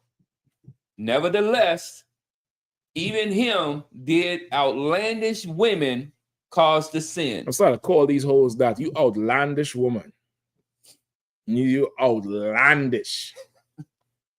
Even him did outlandish woman cause the sin. So you see, Sam, you ain't the only one. Solomon did it too. Go ahead. 27. Shall we then hearken unto you to do all this great evil? All this what? Great evil. What is interracial marriage? Great evil. What is jungle fever? Great evil. What is dipping in the sauce? Great evil. What do they call it? Swirl. What is getting down with the swirl? Great evil. Go ahead. To transgress against our God in marrying strange wives. We can't do that, man. We can't do that. There's your precept, Sam. Now, whatever you choose to do from here, I talk to you like Mission Impossible. If this class will self-destruct in about 15 minutes. I done gave you the precepts should you choose to accept it. All right? I can't do nothing more for you at this point, Sam. All right, we good to go? Or is he over there trolling and leaving a ton of comments? He said, are you wearing mixed fabrics right now? Absolutely not. It's black. Can't you see it? It's all black. Even the lint on it is black. It's pure black, right? But are you mixing with the oppressor's daughter in your bed? You see, I'm a little bit more direct than you, Sam. I come straight and knock on your front door. Are you mixing with the oppressor's daughter in your bed? He says, I don't. I like black women. So then what you ask the damn question for, Sam? And why did you try to say, are you wearing mixed fabric now? Why you trying to do that, Sam? Go ahead. He said, not the color, materials. Well, the materials, I have no idea. I just got a shirt. I have no idea what's on the shirt or what's in the shirt. But I do know the Lord said, don't mix it with the heathen. I do know he said that. I do know he said that part. Do not mix with the heathen. Now, you're sure you're not with some heathen in your bed. Maybe it's not a white woman. Maybe it's some African. Maybe you got some old Sento Kumbum Boomfu up in your bed. Maybe you got some old Adibayo. Or what's all them good old Nigerians' name? Ekife. Maybe you got some of that up in your bed. Oh, Sam might be a heathen, and the woman might be the Israelite. Sam, are you a heathen? All right, just let me know if you are heathen. All right, let me get our next question. But go ahead. We'll probably take one more.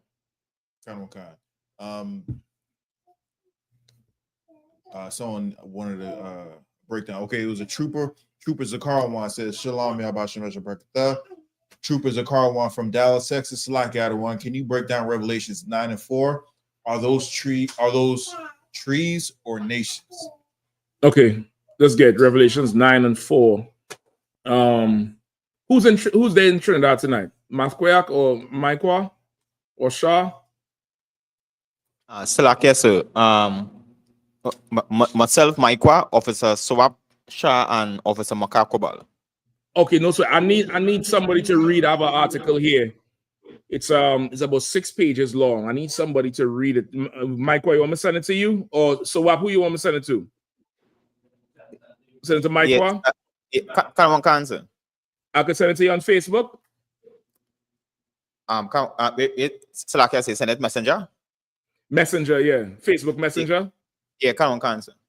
Okay, I send it to you now. If y'all want, y'all could print this out too. And hold on, what the hell it is? Y'all could print this out too and put it in your notes in the school. This is an insane article here, brother. I almost gave up the ghost star. I was like, listen, it don't make no sense. We fighting at this point.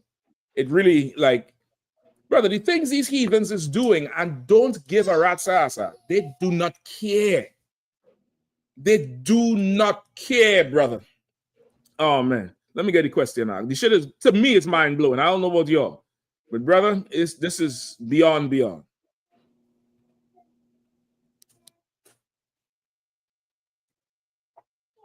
Question. Come on.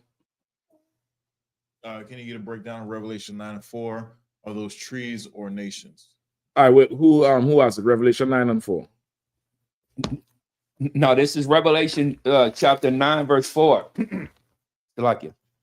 And it was commanded them that they should not hurt the grass of the earth, neither any green thing, neither any tree, but only those men which have not the seal of God in their foreheads.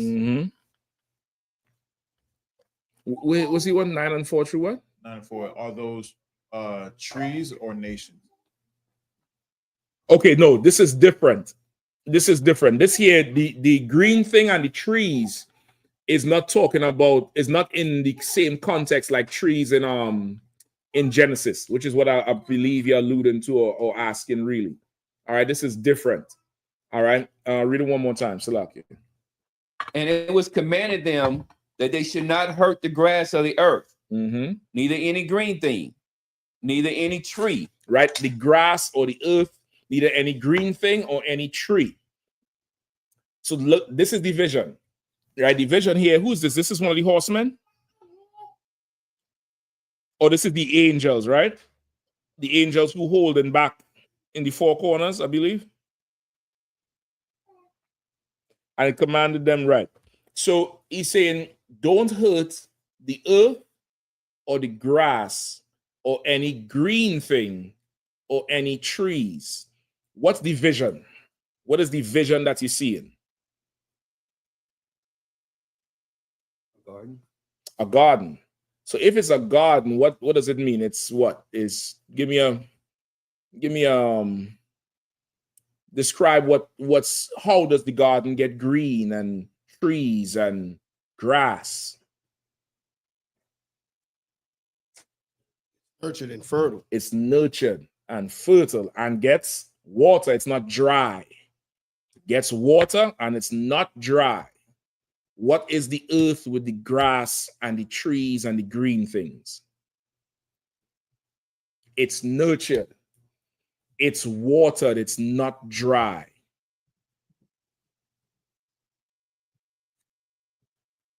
Was you here 10 minutes ago in class? Salakia, sir. Come on, on. The green things is that supposed to be Israel? Is Israel as you come into the truth. Now you're a green thing. Now you look healthy. Go back and look at your picture in your 90 days. Go back and look at the picture, then. Sis laughing because she probably looking back now and is like, good night. What was I doing out there? Listen, all of us, you look at your picture, all your cheeks is drawn in, your eyes sunken, you have a whole black ring around your eye looking like one of them planets. You ain't got no weight on you. You don't look healthy. You don't look vibrant. You don't look young no more.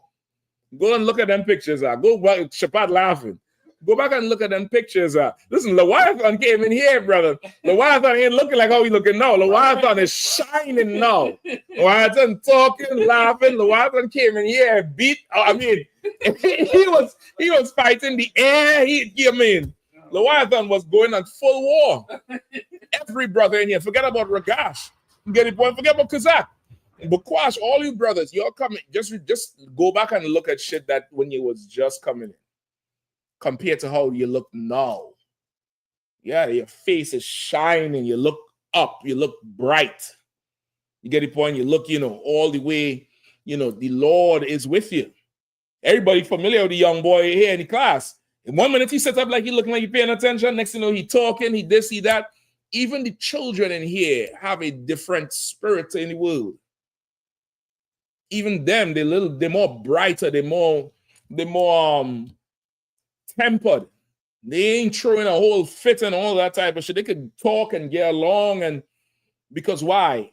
This is the grass that's nurtured. This is the trees. This is the green thing. Not the like fall where the leaves is brown and the branches brittle.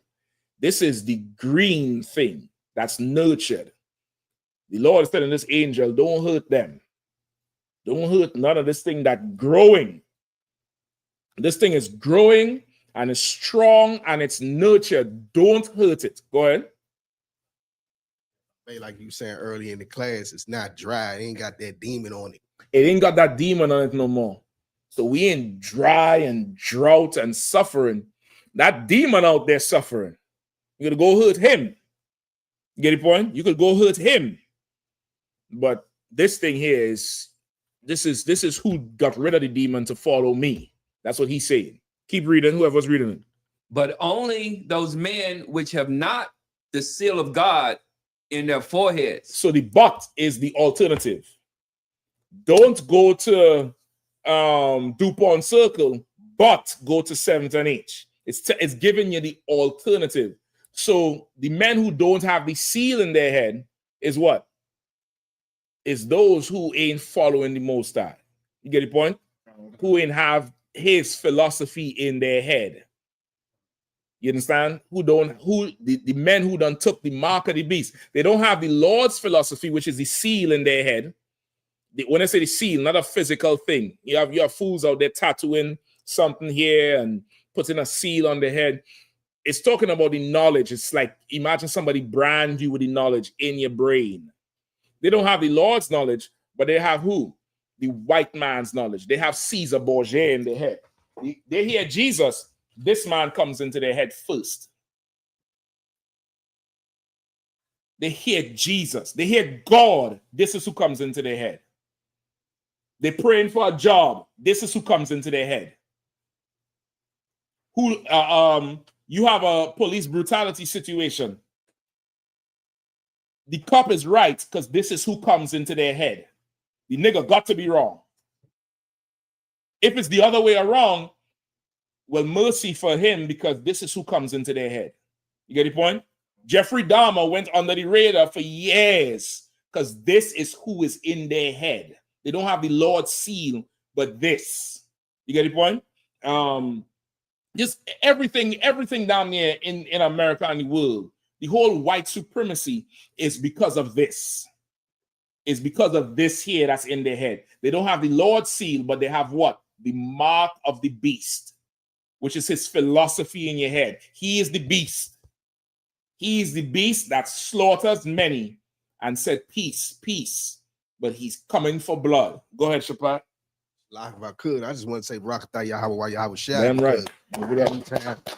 Every time I even see that picture or hear somebody say Jesus, you know what I'm saying? In my mind, I correct it and say Yahweh Shai, and then a black man pops in my head. That's right. Listen, I just asked which one they're talking about. I just want to know who they're talking about. You have any more? Oh, that's it, right? So that's what it's talking about. In here, the grass and the green trees and all of that is talking about Israel, who follows after the Most High in Christ. Israel, who done got the knowledge in their head, who done changed their life. And now they're born again, brand new. That's who this is talking about here. Go ahead. It's like the one y'all said, it's like it's. Hold on, is he on this or something from before? It was from before. Okay, one more thing. Just for time's sake, I ain't gonna read it, but think Ezekiel with 37, with the valley of dry bones, and then what? Sinews, and they start to get health and life, and they come back to life like grass, or the trees is green and and it's just green. It's so green, back to life like spring. He's saying, no, don't hurt them that come back to life. That's what he's saying. So you can look up Ezekiel 37 and 10. That's a good precept for us, all right? Go ahead. And also your prodigal son. Remember the prodigal son? Remember the son who stayed with the father? He hated the prodigal son who came back. He hated that one. It's like, don't hurt that one who's coming back. Don't hurt that one who's trying to come and do this thing. Don't hurt him or her. You get the point? Go ahead, Salaki. That's like it, sir. Can I use verse 37 to show the mixed multitude was Israel? Verse 37. I have it here. In the same chapter? Exodus, when he was talking about the mixed multitude. Okay, go ahead. This is Exodus 12 and verse 37. And the children of Israel journeyed from Ramesses to Succoth, about 600,000 on foot that were men besides children. Because the question was in 38, the mixed multitude, they're saying that's different peoples. He said, can he use 37 to show that? I like how you're thinking, no one. I didn't see it. It was right there under my nose. I would say yes, because it says those people. But okay, now somebody could come back and say, well, it says 600,000 men of Israel, but it didn't say nothing about the heathen women that they may have married. You get the point? They didn't say nothing about it. You could use it, but really you want to run with the first breakdown I gave you. All right, you want to run with that part for sure. All right, but I see what you saying. I definitely see what you saying. If you could make it fly, definitely let loose. All right. We have any more? All right. So, give me also where Christ said, "Be content with your wages." I think it's John 14. It might be that. Be content with your wages. Give me a fair balance with the scales. All right, give me a fair balance with the scales, and in the Apocrypha.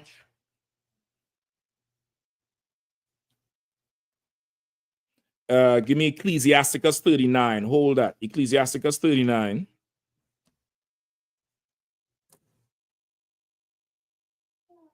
And I'll tell you where. All right. So you had this week, I think it was Sunday, was I think it's 20 something years. It was 1990, 2000. That's 25 years of, is it 25? Am I tripping? No, 35, right?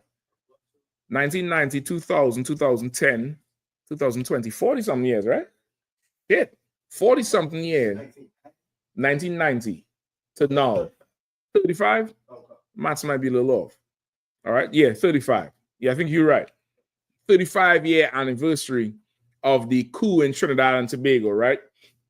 You know, a coup is, from French, a coup d'etat, where you take over the established government or the established ruling class by force. It's taking power by force.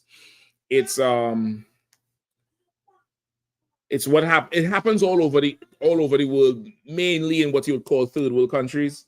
That's how you would mainly have it. America was accusing Donald Trump of doing something similar to that with the election with that he won. Remember they're saying Russia interfered? So they're saying he took it by force, right? But not the force that's usually used. The force that's usually used is somebody will have a little guerrilla or militia group come in there with some guns and take over everything. That happened in Trinidad, which is one of the Caribbean islands, part of the 12 tribes of Israel, mainly the tribe of Benjamin. Down there, that happened down there in 1990, July 27th, 1990, right? It was a coordinated effort by a man called Abu Bakr.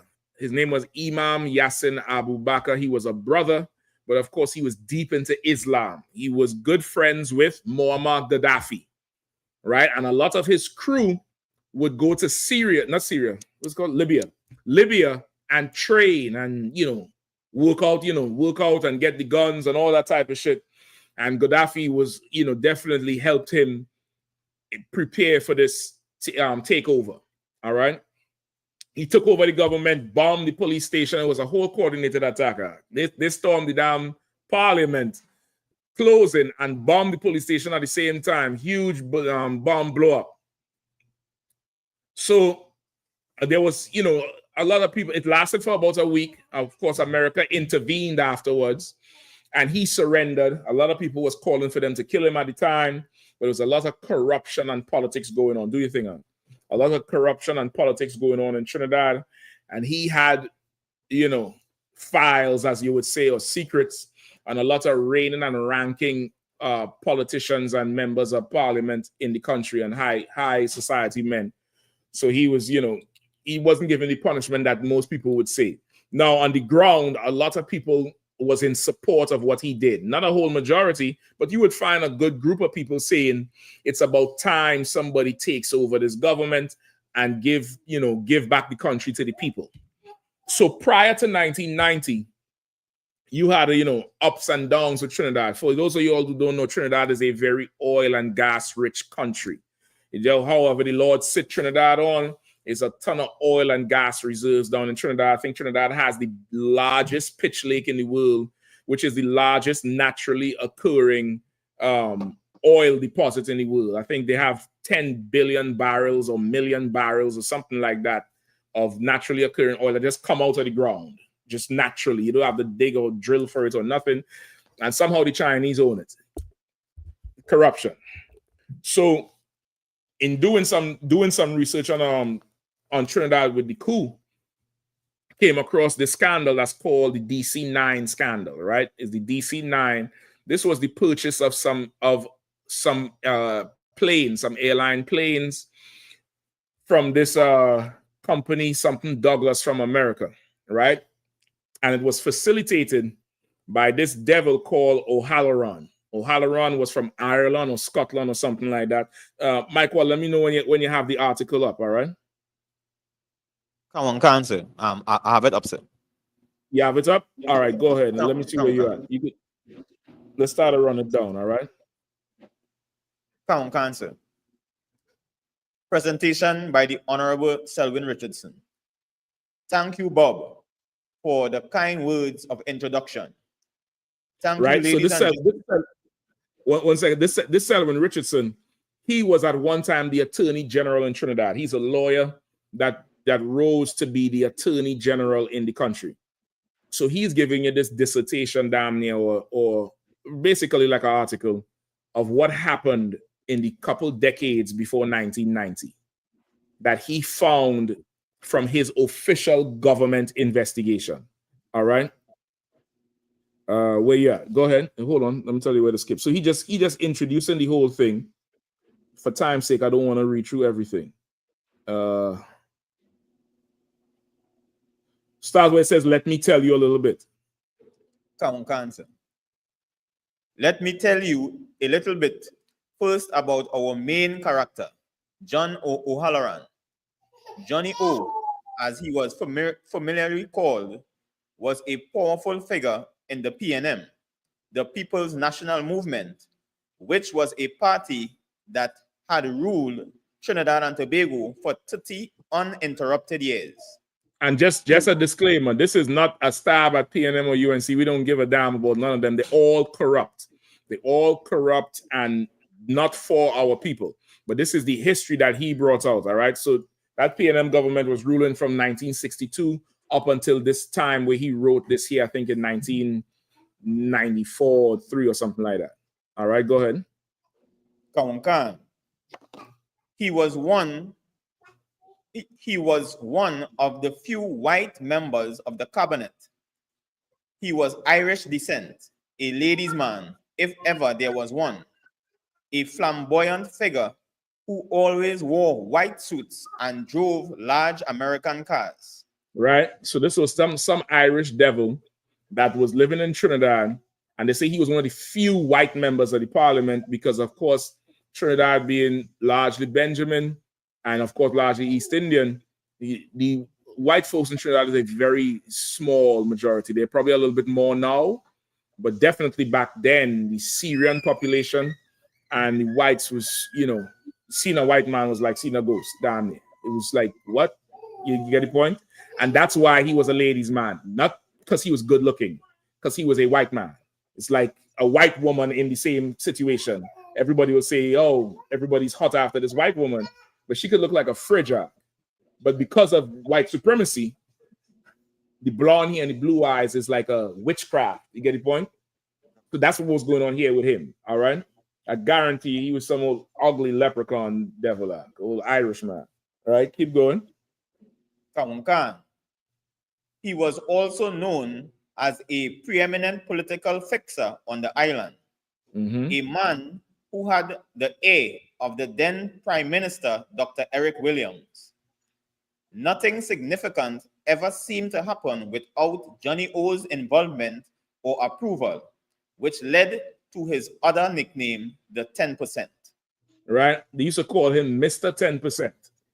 And we're gonna find out where we're gonna skip around in this here, but you can send it to the brothers down there. It's a good read, it's a good article, it's about 6 pages. We ain't going to go through all the 6 pages, but there's some pertinent information in here. Right? Hold on, let me tell you where. Okay, so this Attorney General, right, Selwyn Richardson, he retired and returned.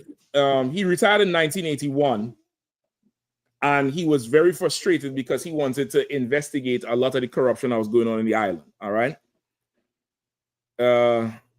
Give me from among other things. Among other things, the files included information and documents about half-hearted government investigations. Some years earlier. Whatever you're sending to me, send it to Bukwash, all right? I can't look at it right now. I'm just following along. Go ahead, Art. Among other things, the files included information and documents about half-hearted government investigations some years earlier against a Trinidad company that had received 4 bribes totaling US $575,000 from McDonnell Douglas Aircraft Corporation in the 70s. Right. So in the 70s, Trinidad had brought some planes from this McDonnell Douglas Aircraft Corporation, which is an American company. And there were some bribes paid. And they call these bribes commission. Meaning what? Like how you get commission for a sale because you organize it. That's how it was. But this was not commission because this is a government. Like if you go in and negotiating on behalf of the government, there ain't no commission to get. But you saying, if you give me this, I'm gonna make sure they buy your planes. And 575,000 US dollars was what's up? The ladies' man. Yeah, he looked like a troll. I didn't even look him up, but I already knew he was looking like a damn horrible troll. He got money. He got money and he's white. That's all it was. He got money and he's white. There's a famous Calypsonian called Sparrow. And he had a song called Gina and Dinah. And Gina and Dinah was the personification of prostitutes, right? Because America had a ton of military and factory bases in Trinidad. And because the workers was white men. And of course they have Yankee money. So the Calypso was about, the song he wrote was about these whores, Gina and Dinah, who would shit on the local men because the Yankees had all the money. And then things went south and all the bases closed down and the Yankees left. So he was singing it from a point of him and his homie saying, man, let's go and check Gina and Dinah now because they could get them for nothing because the Yankees gone. They know we can't pay the Yankee money, but guess what? The Yankees gone now. How they eating? So you could get them all for nothing. Don't even make a song. We could go. The Yankees gone and we in charge now. And that's how it was. And that's how it would be in any place that's a colony.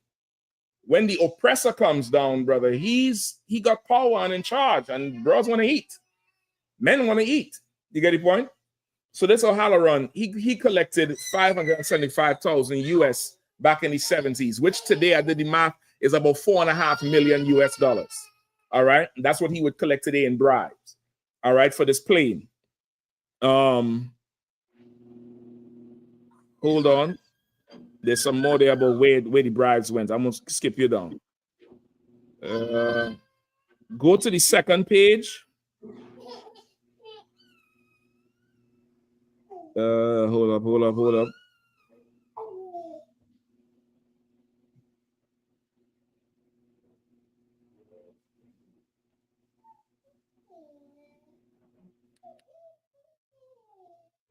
Go to the second page, halfway down where it says Johnny O said the money was a donation.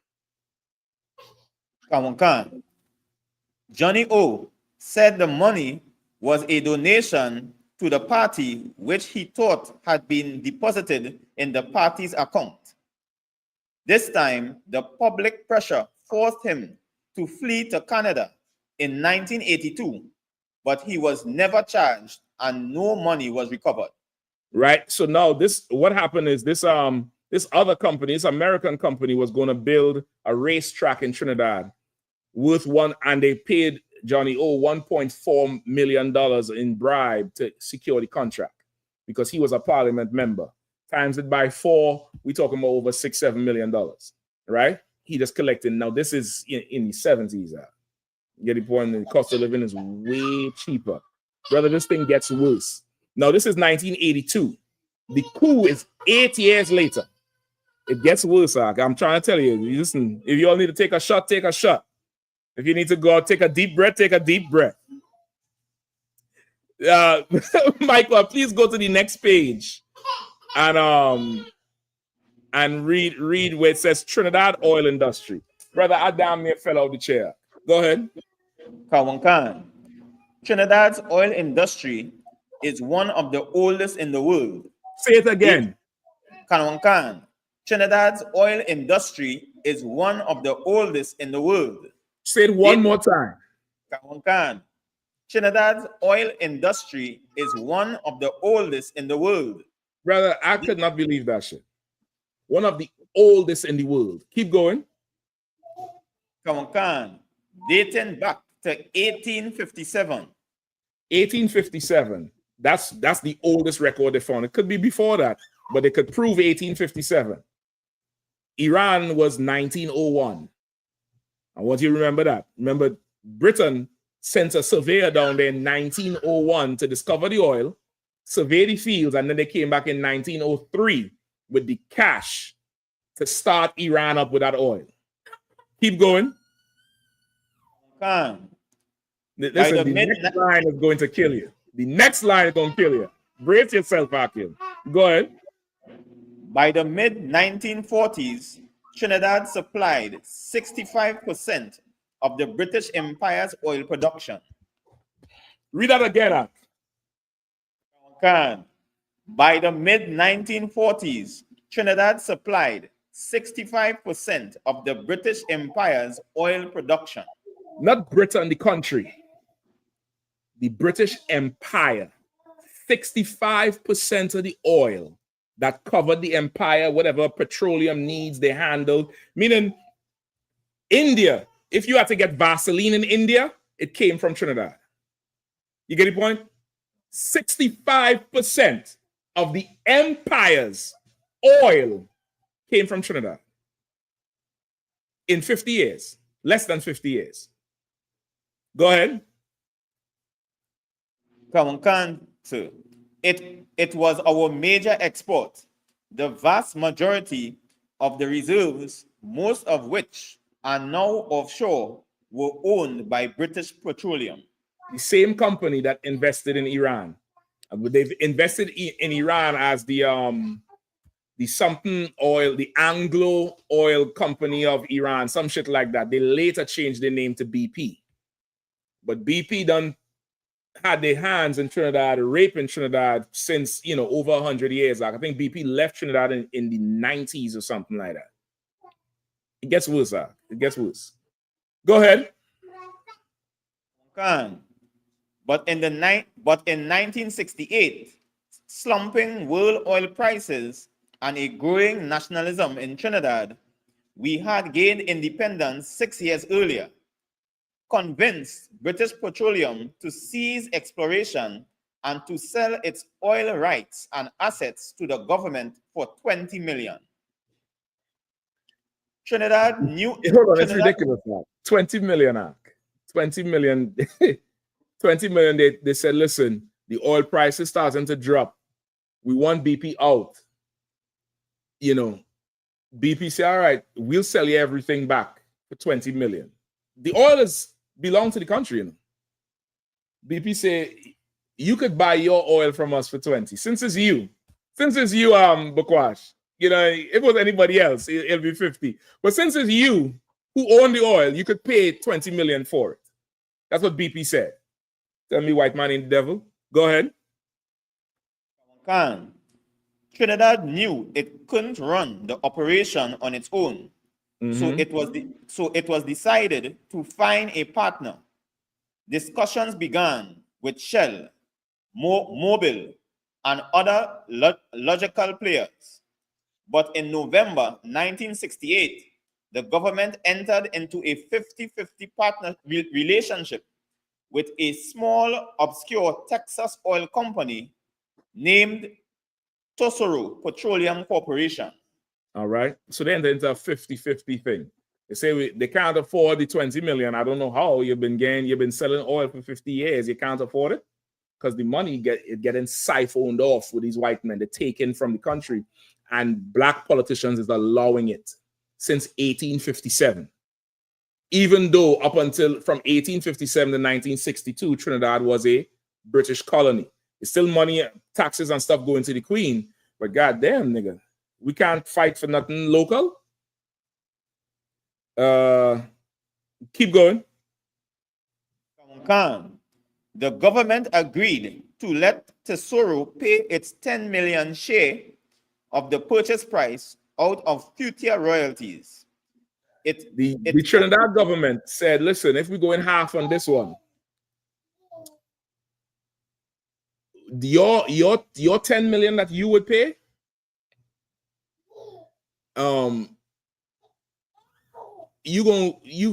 we'll take 10 million royalties down the line, meaning you ain't gonna pay nothing now, you pay it out of the royalties. Meaning what they would pay in royalties is part of the cost price. So in essence, they're getting that money to go. You get the point? They're not paying it now, they're getting the royalties to go. You understand? Go ahead. it only had to put up 50,000 US for administrative costs in arranging and financing. So for 50,000 US cash, Tesoro purchased half of Trinidad's oil revenues. You talking about a sellout act? That's a sellout act. That is a sellout. This is in 1968, six years after quote unquote independence. Now, in fact, you know, Captain, now, in fact, he also from Trinidad. He'll always say to me, he's like, we could never be independent. America fight for theirs. They give us ours. If they give it, that means they could take it back. It was never independent from them. Never. It was just a better way to run the plantation, to let the slaves think they own it. Brother, guess what, sir? Keep going. Of course, the man who proposed, lobbied, and negotiated for the deal and negotiated the deal for Trinidad was the then Minister of Petroleum, John O'Halloran. Mr. 10%. He's the one negotiating this whole deal. So to get this Texas company to come in, instead of making them stick to the 10 million, he said, man, I'll work this thing out where you only pay 50,000.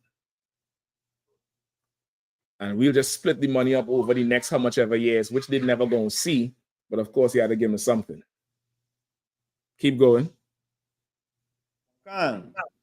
When oil prices skyrocketed in the early 70s, Trinidad's annual revenues went from US 206 million in 1970. Stop right there. In the 70s, which in our history, they'll tell us those was the oil boom days. That was the boom. The 70s was when, you know, oil was selling for how much extra? 60, 70 US dollars a barrel, I believe. In some cases, even more. I ain't sure that was the boom days, because usually when you open up wells, that's when it's really started to sing. I think the boom days was 1857 to 1940, when BP got rich. 65% of all the empire's oil came from Trinidad. How on earth is Trinidad suffering today? How? And we ain't talk about natural gas. They got natural gas down there, like, I mean, ridiculous fields of natural gas. How is Trinidad poor? How is Trinidad suffering today? Trinidad is supposed to be like a jewel in the Caribbean because of the natural resources. But brothers, our leaders have sold us and have allowed these oppressors in and didn't stand against the oppressors. All right? They said in the oil boom days, Trinidad's annual revenue from the oil was at $206 million in 1973. Multiply that by, that's damn near the conversion. If you want to take it from the 70s to today, multiply it by 4, that's what? 820 something million, almost $1 billion US dollars a year in oil, if you want to multiply it to today. So in 1973, it was that. They say in the oil boom days, it increased. Keep going, Mike. Trinidad's annual revenues went from US 206 million in 1973 to 3 billion in 1982. We ain't talking about Trinidad money. We're talking about US dollars. In 1982, just from oil, we ain't talking about other exports, where if it's vegetation, if it's the music, tourism. Just from oil, Trinidad was making 3 billion with a B US dollars a year. Multiply that by 4, that's about 12 to 15 billion US dollars today. Trump just got giddy last week in the Oval Office because the Prince of Bahrain say he coming with $17 billion cash to invest in America. Trump said they ain't got to borrow the money, yo. They have it. He turned to the camera and smiled so sinister. That's 17 billion. Trinidad was producing that in the 80s. How is Trinidad poor? How is they poor? How is we suffering? How you go from supplying Britain with 65% of your empire's needs to now just, whatever. To some East Indian running the country. Go ahead. Kawankan. Tesoro's wealth, of course, also mushroomed. It went up to $3 billion in 1987. In the next 5 years, Tesoro's wealth, they was working with $3 billion US by that time. So by 87, how much Trinidad was producing. Go ahead. So it's understandable that Venezuela seen what happened with Trinidad, and he fought tooth and nail for that not to happen to Venezuela. Now you understand what's going on in the whole region. Listen, I'll go you one further. Somebody find me the clip. All right. If you could do it without disrupting the stream, Bukwash, there's a clip. Kazak, you might be able to find it too. I believe it went over this with you too. Where not Maduro. Who's the one before? Chavez? Chavez.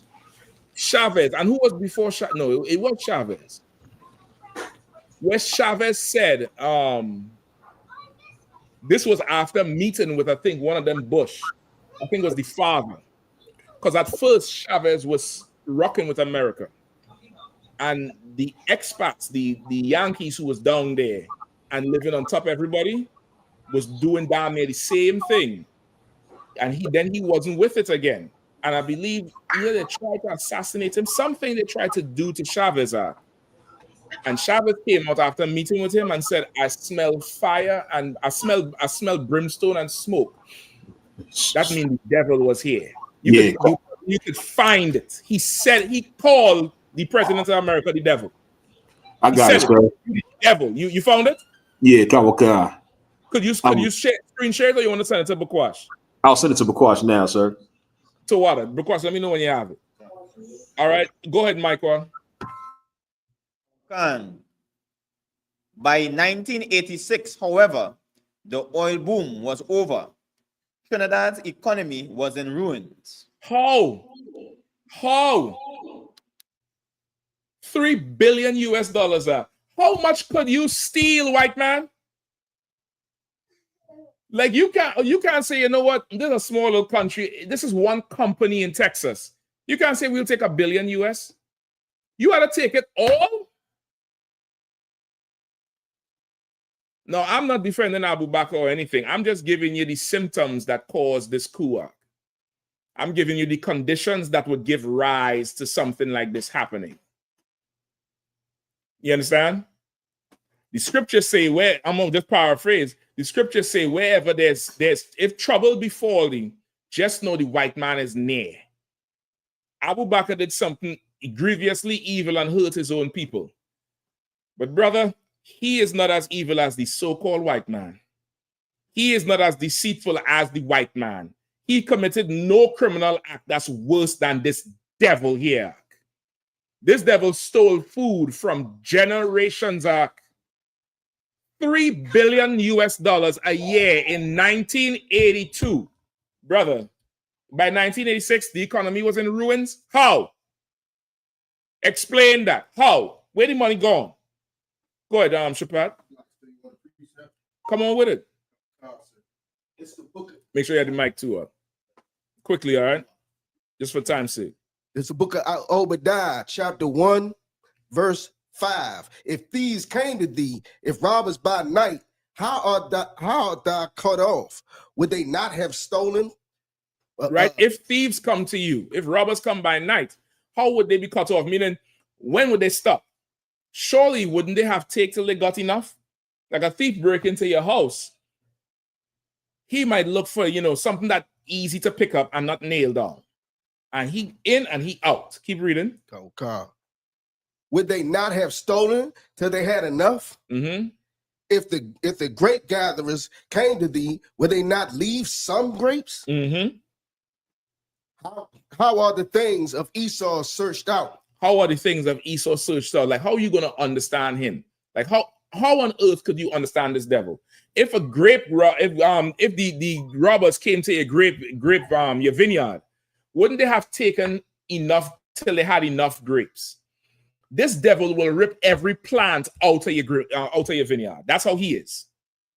He come in your house, he ripping up the carpet and going with it. He taking the door, the hinges, and the nails.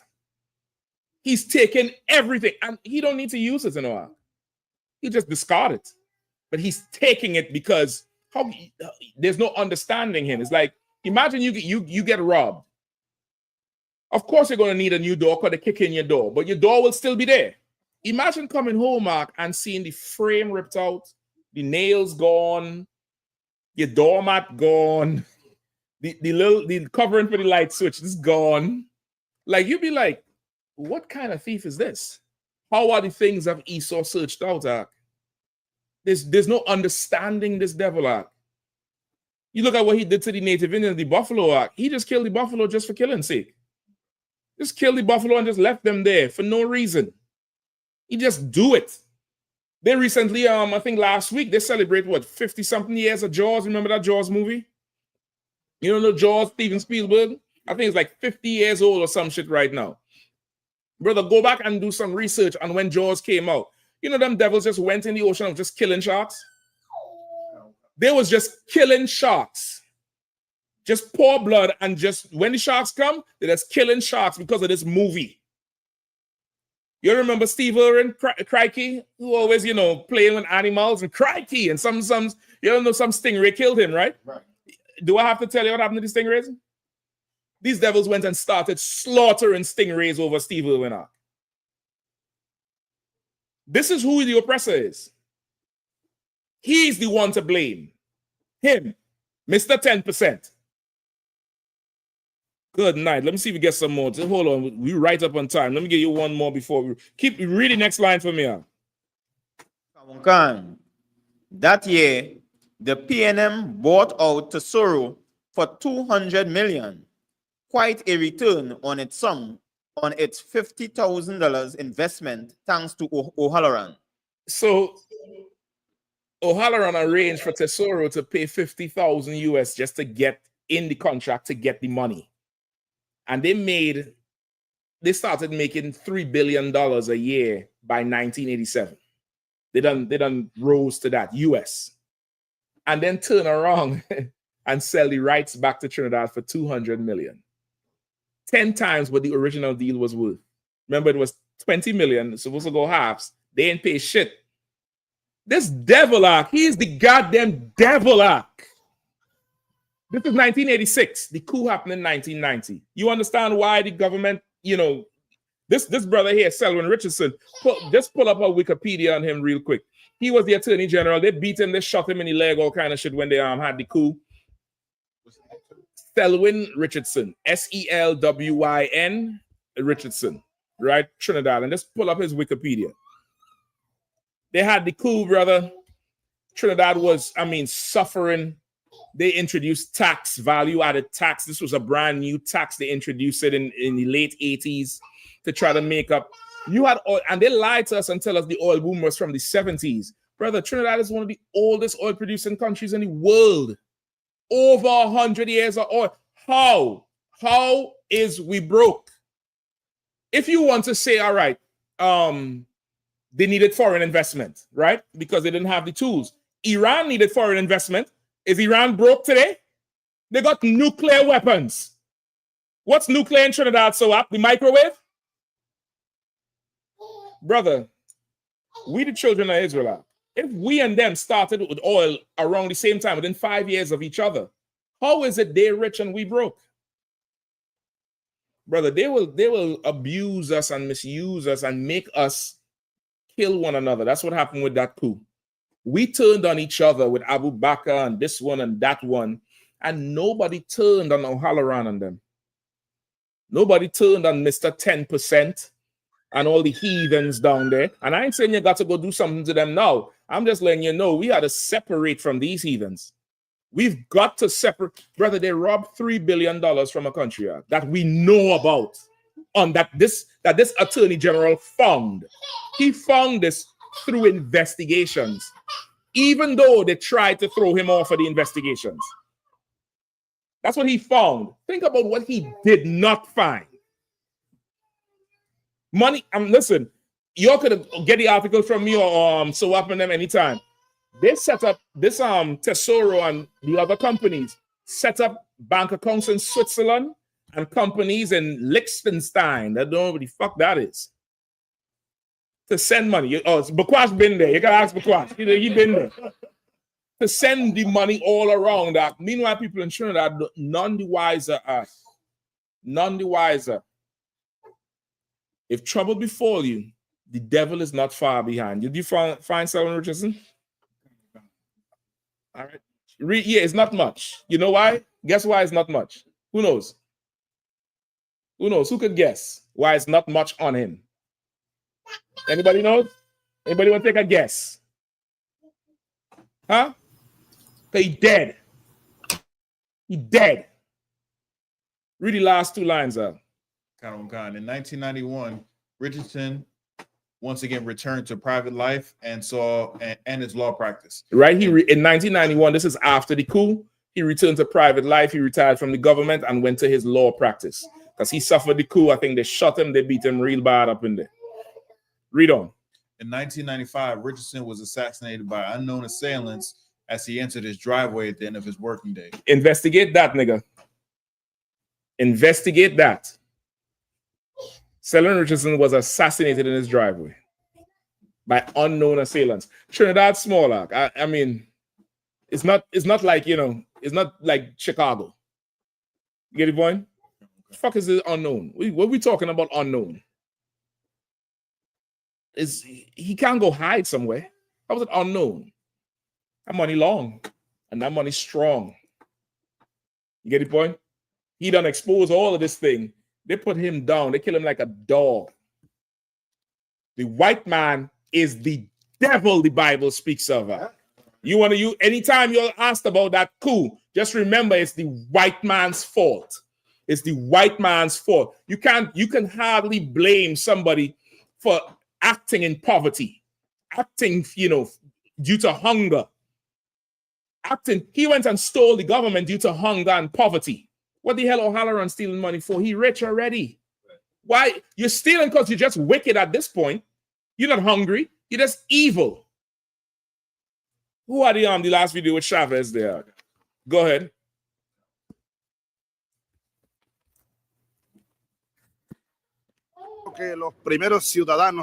I think that the first people who should read this book are our brothers and sisters in the United States, because their threat is in their own house. The devil is right at home. The devil himself is right in the house. And the devil came here yesterday. Yesterday, the devil came here. Right here. Right here. And it smells of sulfur still today. Shout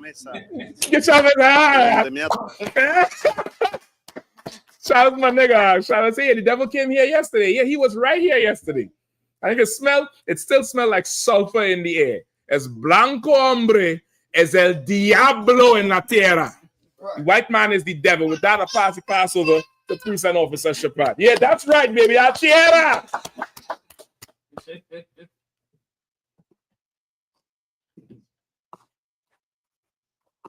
I.S.U.P.K security announcements with the I.S.U.P.K out of 1 West 125th Street, Harlem, New York, under Commander General Yahanna. Rules for new brothers and sisters.